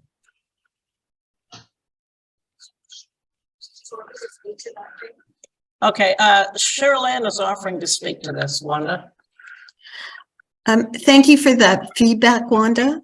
I think we are certainly concerned about recruitment and looking at the tools, and that's one of our priorities for the coming months. We did not base it on a business model. We based it upon the General Counsel's nomination process, where we were trying to design a process that ensured as many people as possible had an equal opportunity, and we were not just tapping on the shoulder the people we already knew. But we know that it needs work, so we're really pleased to have any feedback that people could offer that they would find helpful, not just that this doesn't work, we figured that out. What we really are looking for is what would work. There are 99 people here today. We have commissions needing people. We need liaisons. We need people to accompany communities of faith. Tell us what would help you get involved. Give us some concrete, constructive feedback. We'd really welcome that. President Jane, Richard Auckland.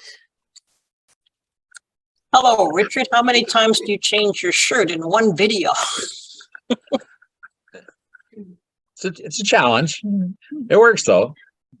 Well, anyway, I just wanted to add an addenda to my report, and I wanted to start off by just thanking again the staff for their support, their work on the commission. That's Kathy Douglas, Therese Samuel, Brenna Baker is coming into the fold. Michelle Pettick certainly has offered her hand as well. So the 4 staff, but then also the members of the commission: Linda Badke, Cheryl Bolton, Tabitha Carey, Robert Harris, Jim Haupt, Joshua Lawrence, Glenda McMillan, and Anthony Smith. So again, just wanted to highlight the contributions of those folks.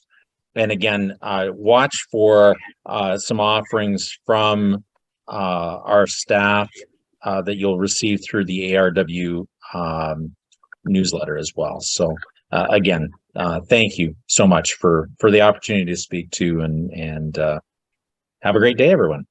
Yeah. Thanks, Richard. President Jane, we have Michelle Owens with her hand up. Good morning, Michelle, and welcome. Welcome back. With regard to recruitment, I wonder if I feel like the expectations are not necessarily clear for folks with the shifting around of the councils. So when I remember the first presbytery I belonged to, there was a really clear expectation that, as well as belonging to the court of the presbytery, that every member also belonged to a committee in that presbytery. And I'm wondering what our community expectations are for ministry personnel, for working ministry personnel, for retired members of the order of ministry, for lay people, about commitments beyond their congregation. Like, should we have one at every level? Are we expected to be serving in 3 different capacities? The volunteer pool is shrinking. What should our internal expectations be to have that conversation in our pastoral charges? President Jane, if I may respond, I think first off, thank you for raising that, Michelle. We know that all ministry personnel in a current pastoral relationship have been called or appointed to a position description that includes wider church service. We don't always know in what capacity they're providing that. So it might be they're doing it as a pastoral charge supervisor. It might be that they're on a general council commission. But there are a variety of ways in which they are anticipated to be involved. There is an expectation of wider involvement. And we certainly have an expectation that lay representatives will also be involved. I do want to be very clear. I think there is no denying that taking on additional roles means additional work. But I'm going to speak for the commissions and the executive here, and I don't want to diminish this. I would want to say that every one of those responsibilities carries the opportunity to understand the church better, to have a broader sense of our ministry, to debate, reflect, learn about new opportunities, to consider best practices. The work that people do in the wider church can be invaluable to strengthening the work they do locally. It can be an important role in forming them as local leaders and in giving them information and knowledge for the local context. So from my perspective, there is not only an expectation, which I thank Michelle for lifting up, but I'm clear that there is a benefit. I do the job I do because of the opportunities the wider church gave me to form me as a leader. And that wouldn't have happened if I hadn't volunteered for specific roles. So if you need help discerning where to volunteer, we'd encourage you to talk to any of the regional council leaders. We believe that if you're part of the regional council, you learn from that experience in ways that will really enrich your home community. Thank you, Cheryl Ann. All right, Michelle, I do not see any of the virtual hands. Do you? No, we're all clear. We are all clear. Thank All you, right. President Jane. Yep. All right. So in that case, we are now at the break. So it's planned for 15 minutes. We're at 11:17 right now. Why don't we say we come back at how do we want to come back? 25 to 11:35? Why don't we come back at 11:35? All right. On your mark, get set, go. See you then.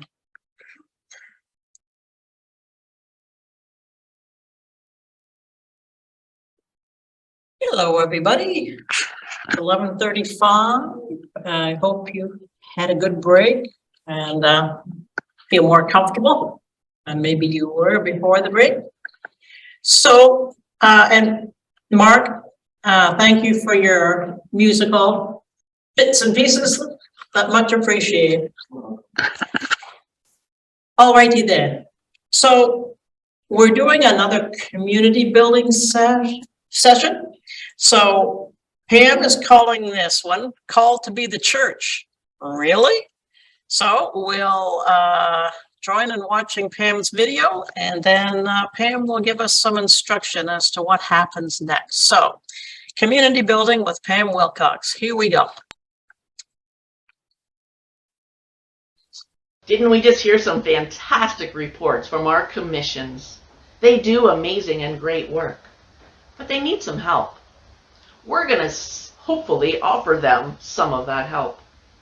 So first off, you're going to be put into breakout rooms, which will be a little bit bigger than the ones you had yesterday, probably around 10 people or so. And what I want you to do is quickly select a recorder, someone who will just jot down the ideas as you share them, and then take those ideas and post them in the chat so that our team can retrieve them later. Now, why do this? Because what you have to say matters to us, and we can't be in every breakout room. Now, this is an important point we all need to grasp. The time of grieving presbyteries and conferences is over. We are not going back to that system, and so we need to move ahead. We have these fantastic commissions who do great work, and we need to kind of build into that system.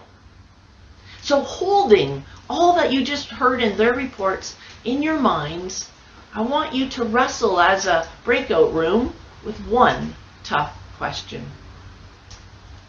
Why does each commission and subcommittee of those commissions have vacancies? The reason this is an important question is because this is our church, and our church needs helpers. Jesus calls us to serve one another, and I know many of you do this in your local congregation, But the denomination needs help too. Many hands make light work, and when a commission or a subcommittee have a vacancy, the workload doesn't change. Just the amount of work each of those volunteers needs to do changes.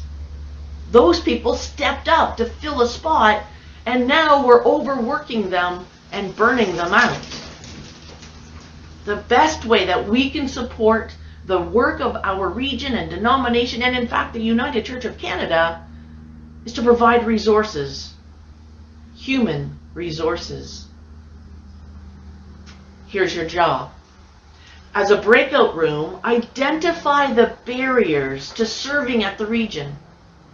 And then, together, brainstorm how we might overcome these barriers.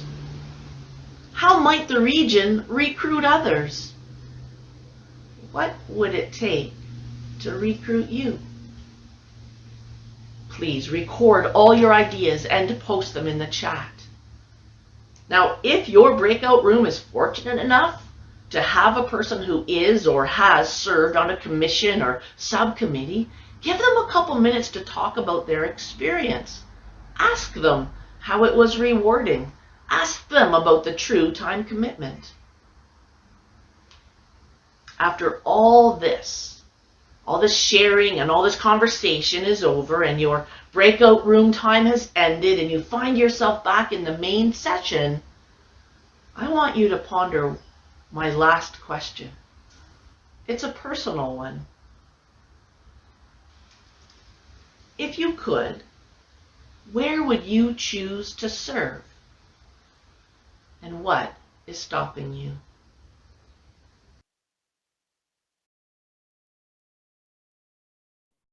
All right, I think we are now being moved into breakout rooms, and I'm not sure what the time is for this. I think it's 30 minutes total, is it not? 25 minutes? All right, so breakout rooms, and it's a 25-minute conversation, folks. So we'll see you in 25 minutes after the conversations.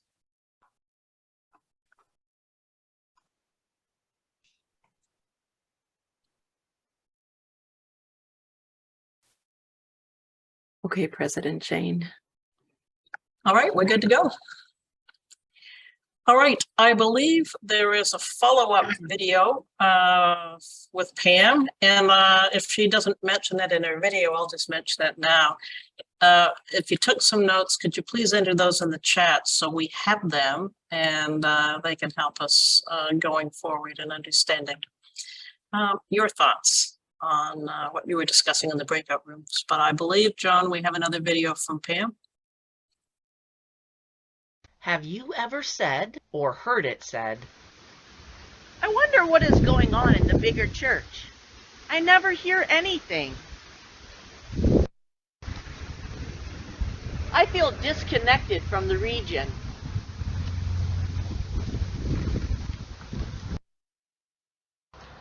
I hear about decisions that the region makes, but I'm not part of the conversation. I feel lost and forgotten in this giant region. Does anybody even know my name?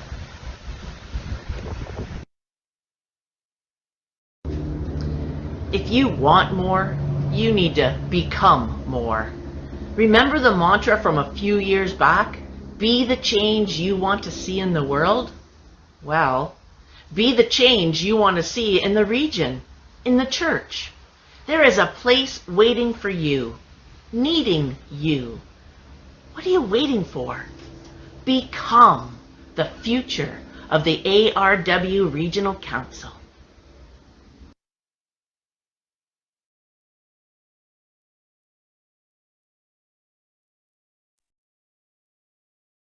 Well, become part of the ARW Regional Council. Thanks, Pam. So again, please feel free to enter any comments and notes that you took in the chat.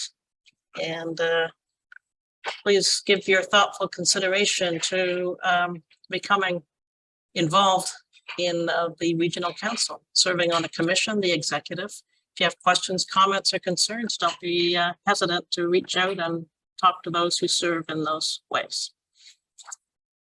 We are going to move on now to In Memoriam's Community of Faith Life Cycle Changes and the video presentation that's related to that. And we'll just take some time now for that.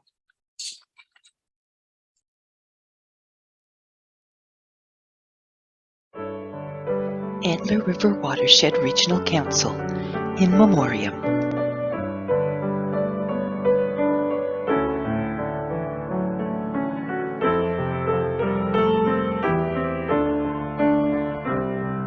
We honor our friends, colleagues, and leaders who guided the church with their living.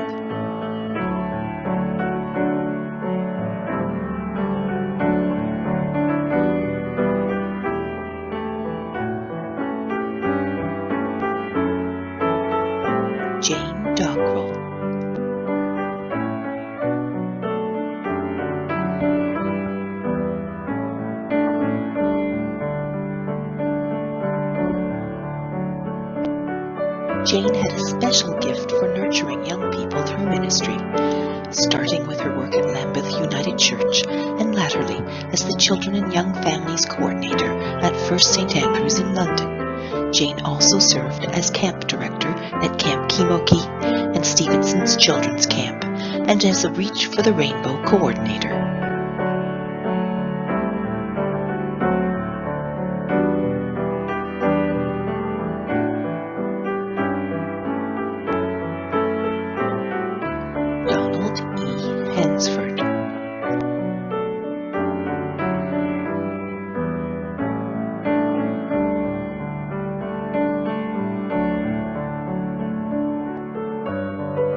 Born in Windsor, Donald graduated from Emmanuel College in 1957. He served churches in Manitoba and Ontario, including Westminster, Windsor, and Lambeth and Wellington Street in London.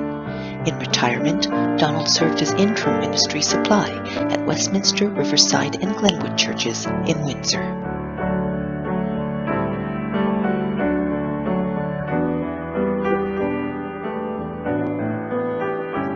James Bruce Small.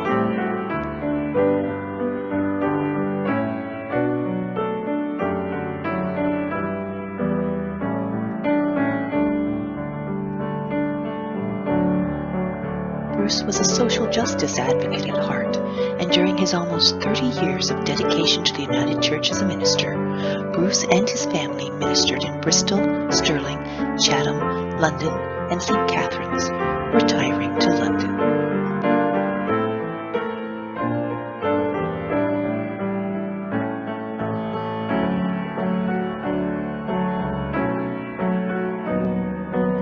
Give thanks for the life and ministries of Jane Dogwell, Reverend Donald Hansford, and Reverend Bruce Small.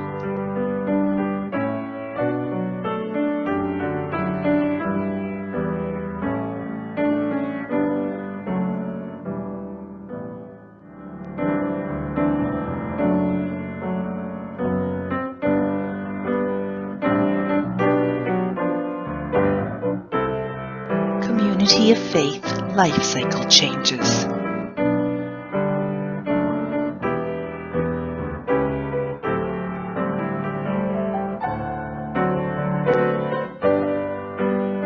Disbandments. With thanks for their legacy and faithful service.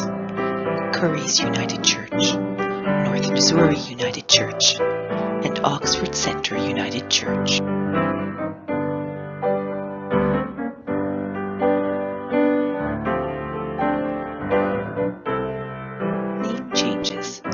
Welborn Pastoral Charge to Brown's Pastoral Charge, Guild's Pastoral Charge to Rondeau Pastoral Charge.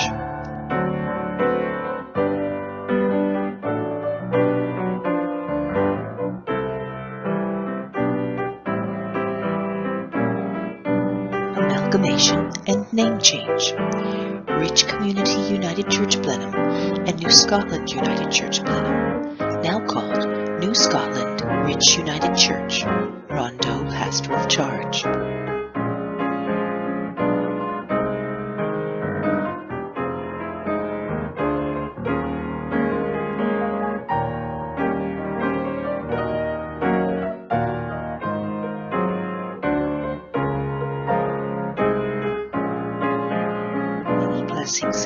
communities of faith continue their ministry together.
I'm going to invite you to join me now in a time of prayer following that video presentation. Let us unite our hearts. Holy One, Spirit, God, Presence, we give thanks for those who have gone before us.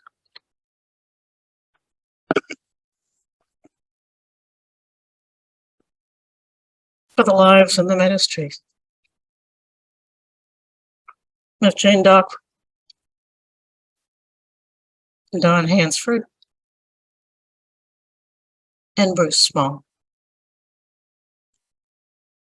For the ways that their lives touched those to whom they ministered,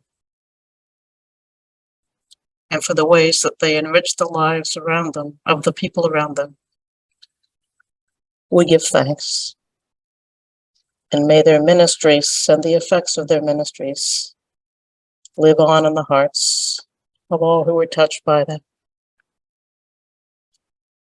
We remember and give thanks for the life, work, and ministry of North Missouri United Church, Courage United Church, and Oxford Center United Church.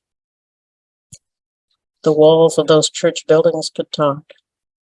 What stories they might tell of faith being lived and sharing in the hurts and hopes of the people in those communities. We celebrate churches coming together and sharing in ministries through amalgamations and renaming themselves, starting anew and afresh, working together, one more step along the world where I go. And we give thanks too for the ministry of Wanda Burse as she retires, although continues in her chaplaincy, and for reminding us that boldness and courage come when we are not alone.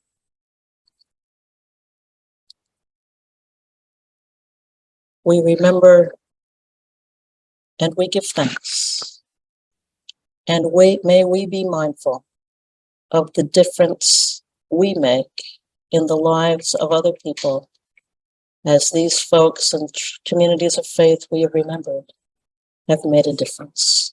May we follow and model in their ministries. This we pray in the name of the one who goes before us, who walks beside us, and shows us the way. Amen. I would also like to thank Sue Delabun, who created that video and produced it. Sue, thank you so much for that. What a gift.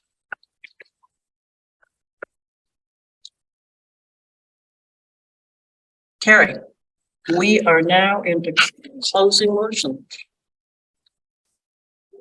Thank you, President Jane. And I just want to inform the court that there was no new business that was received by 9 a.m. this morning, as was the deadline. There was one question that was asked, and that has been answered. But the closing proposal number 3, the closing motion, is on page 28 of the workbook that was presented. And I'll just capture that here.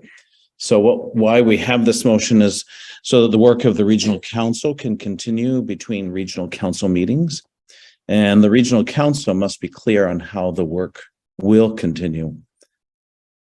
And what might the regional council do between regional council meetings? Well, first of all, to entrust any unfinished business from the meetings held yesterday on October the 28th and today's on the 29th. And that will be going over to the regional council executive. Secondly, to authorize the executive to fill any vacancies on the understanding that appointments will be confirmed at the next regional council meeting. Thirdly, direct the executive to plan to convene a meeting of the regional council in the spring of 2023. And then fourth, to entrust the executive and commissions with the responsibilities and authority of Antler River Watershed Regional Council in accordance with the Manual of the United Church of Canada and the Governance Handbook of the Antler River Watershed Regional Council.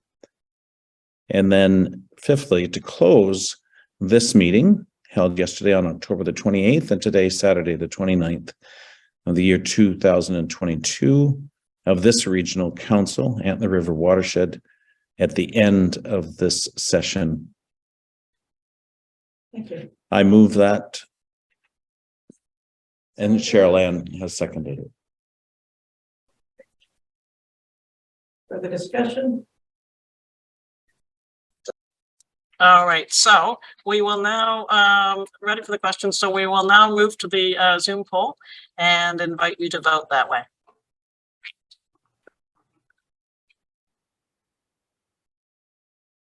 Alrighty, the motion is carried.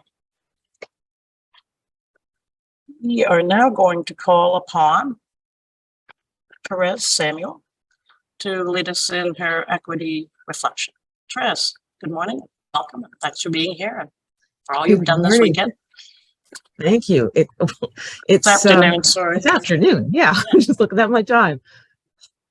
And yeah, thank you, President Jane, and everybody who put so much time and energy and heart and soul and video editing and all paper editing and all that had to happen for this meeting to take place.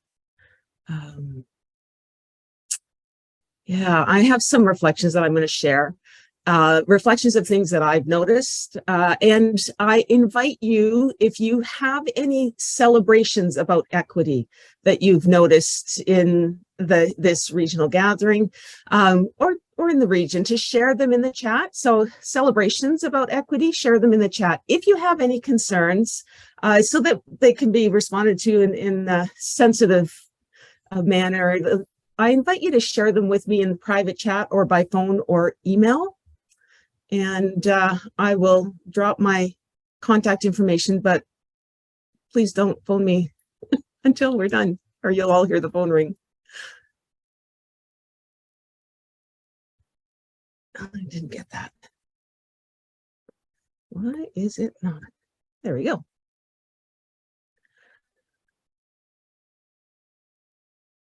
So there were some equity themes that I noticed. Equity themes in right relations between Indigenous and non-Indigenous peoples. And I heard reference made to relationships between Indigenous and non-Indigenous peoples within the church and beyond, within this circle and beyond this circle. I noticed the presence of many non-Indigenous peoples in leadership or in the court, in the gathering, and a smaller number of Indigenous peoples in this meeting. I also noticed that all the leadership, to my awareness anyways, appeared to be non-Indigenous, with no visible Indigenous leadership. And that's not necessarily good or bad. Just because presence isn't visible doesn't mean that it's not here. And tokenism can have a very limited value. Initially, tokenism at least gets a voice to the table. But if our relationships don't move from a token invitation to a more robust and mutual relationship, the relationship becomes stagnant. I did hear from one non-Indigenous person yearning for acknowledgement of Indigenous communities and spiritualities in our midst in this region during this gathering. And I noticed something hopeful, the signs of relationships and listening that grow slowly at times, but with the Spirit's power. I noticed that acknowledgement of territory has grown from a naming of groups and treaties to including the lifting up of relationships and gifts and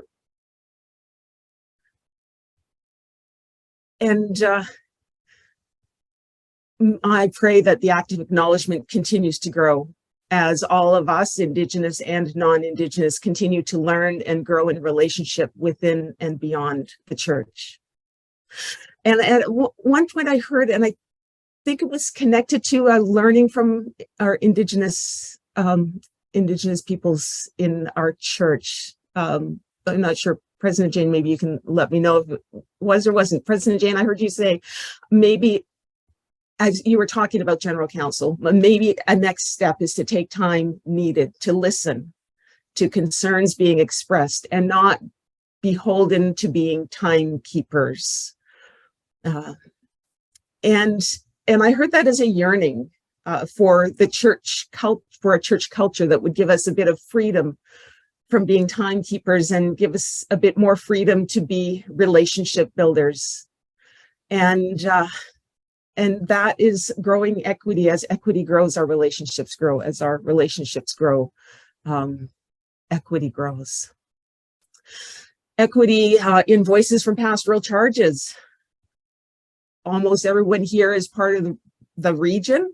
All members of the region are also part of pastoral charges. There's a duality of our voices that we bring, and sometimes there's more space for us to think of ourselves as region as opposed to thinking of ourselves as pastoral charges.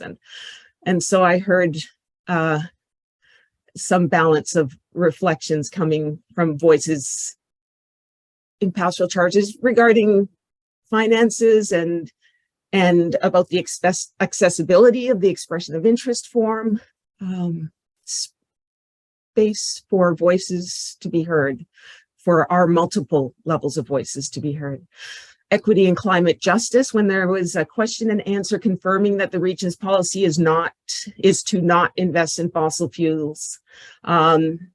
Equity and accessibility as the provision of closed captioning was made.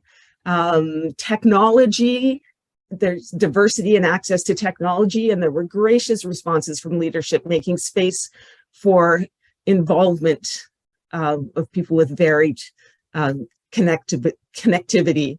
And in the breakout groups, efforts by tech hosts to ensure individuals had the opportunity to join breakout groups when they wanted to, and support to do that with the freedom to opt out when they didn't want to.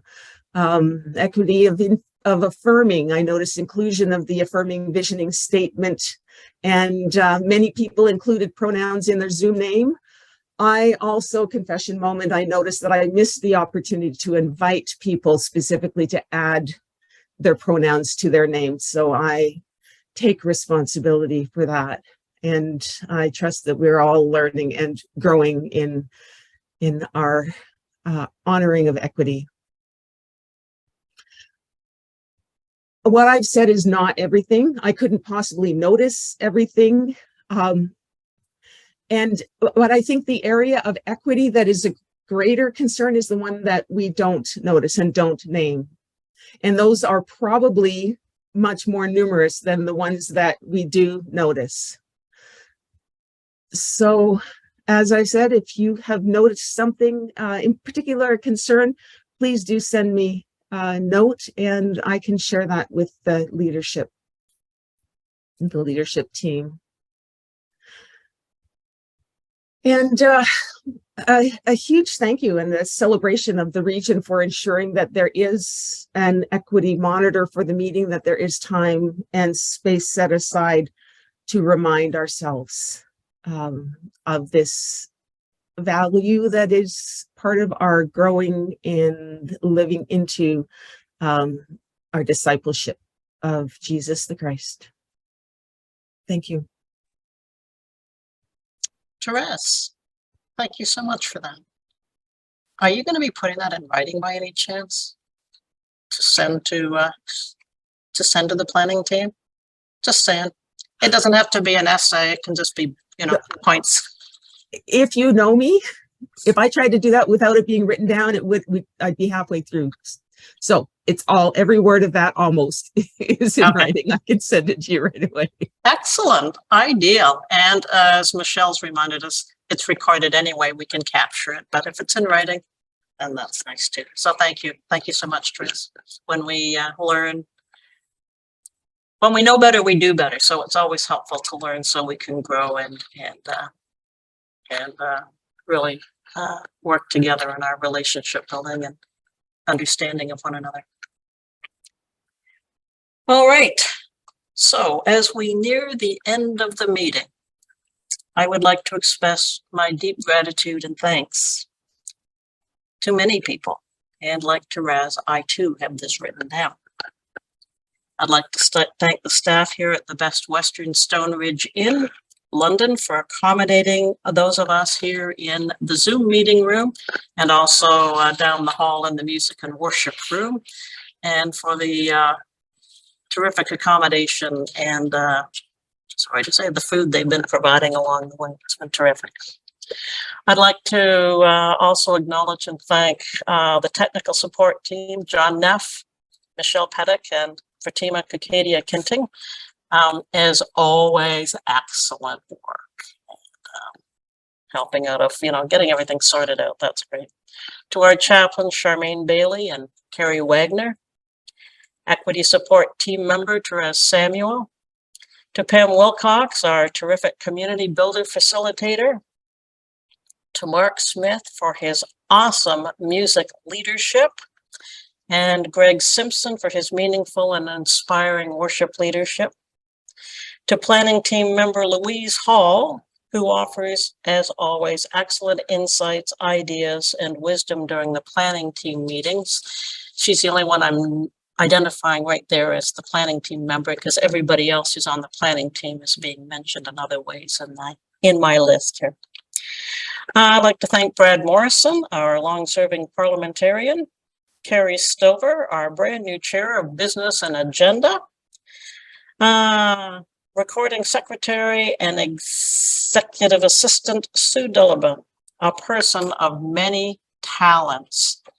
And I say that, she is a person of many talents, but we also got a little clip of an audition that Sue was doing for an upcoming production. And that too was very exciting. So again, a person of many talents. And I'd also like to thank Executive Minister Cheryl-Ann Stadelbauer-Sampa, also a person of many talents who cares very deeply about the church, and even more so cares very deeply about those with whom she works and supports. So thank you, Cheryl. I would also like to acknowledge and thank each and every one of you for being present at this fall meeting. It helps to be reminded that we are not alone, that we are all in this together, working together in response to God's call to be the church in the world in such a time as this. Thank you, one and all, for being bold, for being courageous.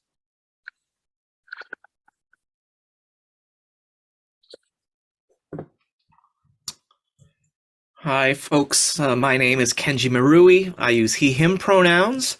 I'm here as a ministry personnel with Grace United Church in Sarnia, and I'm a member at large on the executive of the region. It is my honor and pleasure to offer a thank you to our president, Jane Van Patter, on behalf of the Regional Council and the executive. Jane, 2 years ago, you entered retirement by having your name put forward as a candidate for president of the Antler River Watershed Regional Council.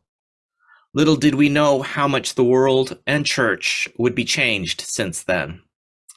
And you've experienced change and loss on multiple fronts, and the regional executive has willingly and readily become your de facto congregation, a community of faith. Through so many aspects of your leadership, you live into the theme that you presented of keeping calm and rocking on, of finding foundation in our faith identity as Christ's church, regardless of structure or strife. Jesus' words to Peter. And from the image of that tree rooted on that rocky crag to the sunflower of Ukrainian resistance, you shifted gears and invited us to fear not, be bold and courageous. God's words to Joshua. I have appreciated in your leadership how quick you are to respond and adapt to changes, never being stuck in one way of having to do things. We have been served well by your openness and willingness, seen in the way that the region has developed its capacity for online meetings as something we didn't predict or account for back in 2020. You championed the work and reputation of Antler River Watershed Regional Council at the General Council's decision-making sessions this past summer. Your pride in this place and these people has been pastorally comforting and institutionally inspiring. And take heart, President Jane. You're almost there. The end is in sight. Our next regional meeting will be the last of your term before President-elect Abiel begins his tenure. And from a place of personal self-interest, I am eager to have you assume the role of past president. I know that Abiel will benefit from your experience in the role and wisdom that you have. But that's a few months yet in the future. Here and now, I want to thank you for your dedication, your commitment, your prayerful presence, your quick sense of humor, your willingness to know better so that we can do better. Thank you, President Jane. Congratulations on another meeting that has been well presided, notwithstanding the great Wordle scandal that unfolded this morning. I will not say more, and I dare not put anything further about that into print for fear that I might be sued for a certain 5-letter word that shall remain unnamed until tomorrow. Thank you. Angie, I can't thank you enough for your very kind and thoughtful and generous words. And I also want to thank you for the double L's in the word that you're not naming until tomorrow. Thank you very much. Kind of you. Before we get into the commissioning and to the benediction that will be presented by the moderator, I would like to call upon Greg and Mark for some closing worship. Thank you so much, President Jane. It's always a little bit bittersweet when we get to this point. We have reconnected with friends. We have made new friends, perhaps in different ways than we've done in the past, but through breakout sessions and seeing faces, we're all feeling a little more connected. And so I'm going to invite us all, as best we can, to hug whoever is closest to us. As weird and as unusual as this is, oh, I got a real hug. Now that's a good thing. Hold those people dear. Hold them in your heart and in your prayers. Hold them in your mind as we go forward from this place. And this is about a lot more than just the people as well. There's a lot of work that has been done. So I'm going to invite us to come together for a time of contemplative prayer, to reset ourselves and remind ourselves of the work that has happened, and to invite the Holy Spirit in to continue to grow all of this work in us personally, in the organizations we're part of, the congregations, the regions, the clusters, the networks, all of the places where we are in ministry. Let us pray together. Holy Spirit, we are so blessed. Blessed that you are the connective tissue between one another when we're too far away to hug, but our hearts and our spirits connect through you. We're thankful for the work of this body, the work of the region, all the staff, the volunteers, the people who we are. We thank you for all of the fiscal responsibility and stewardship, taking care of the numbers, the finances, so that we can look bravely and hopefully at the future. We thank you for the reminders of environmental stewardship, caring for this beautiful land that you give us as a gift, caring for it in a way that makes certain that it's around for many, many generations to come. And in caring for ourselves and our communities and the environment, we have to do the hard work of looking at things like insurance, protecting the vulnerable, protecting from emergencies. We thank you for all of the hard work that goes into coming up with creative new ways that we can care. Sometimes it's difficult to care or difficult to step away from the spaces that we have been called to care. Holy Spirit, we thank you for the reminders around how retired ministers or ministers leaving spaces are invited to leave room for new people to minister there.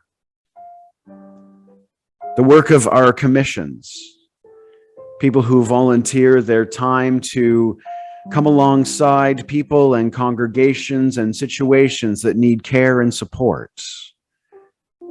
We pray that you continue to offer them your courage and your wisdom, your creativity and your boldness as they go about the work being asked of them, sometimes in creative and wild new ways that they never expected. Be with our commissions, the cloud of volunteers who work with them, and the congregations and individuals that they are supporting. And remind us, Holy Spirit, that we are called to be the church. This isn't us and them, it is only us. We, your beloved children, called to care for all the people on this planet, to share the good news of God's love in all the spaces and places where we are. Keep all of these things laid gently and carefully in our hearts and our spirits and our minds as we go from this collective space and time to do your work in your world. Amen.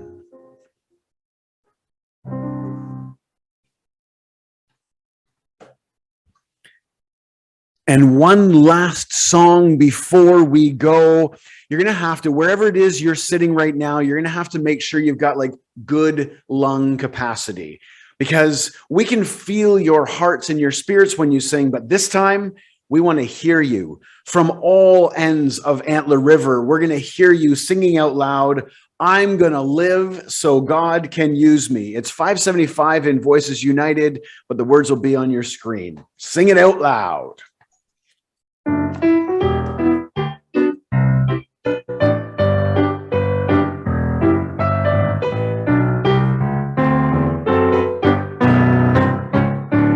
I'm gonna live so God can use me anywhere, Lord, anytime. I'm gonna live so God can use me anywhere, Lord, anytime. I'm gonna work so God can use me anywhere, Lord, anytime. I'm gonna work so God can use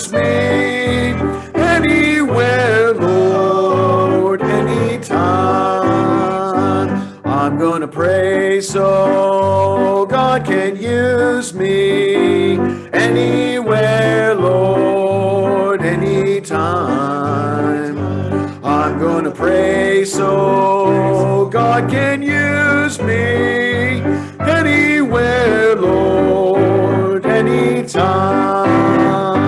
I'm gonna sing so God can use me anywhere, Lord, anytime. I'm gonna sing so God can use me anywhere, Lord, anytime.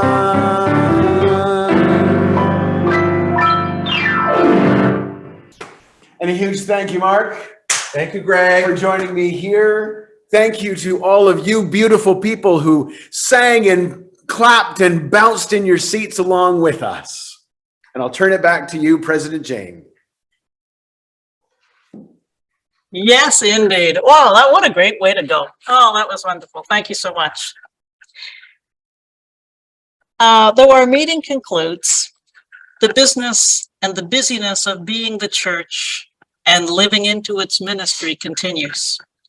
We who we are and what we do as communities of faith across the Antler River Watershed region makes a difference and speaks volumes about who we say Jesus is. So then, my friends, fear not, be bold and courageous, for you cannot go where God is not. Now, the last word belongs to our new moderator, the Right Reverend Dr. Carmen Lansdowne. At her service of installation, the moderator referenced C.S. Lewis's book, The Lion, the Witch, and the Wardrobe. She mentioned this in her sermon. And the lion Aslan epitomizes the goodness and the justice of Narnia. It helps to know this as we look to the moderator now for the benediction.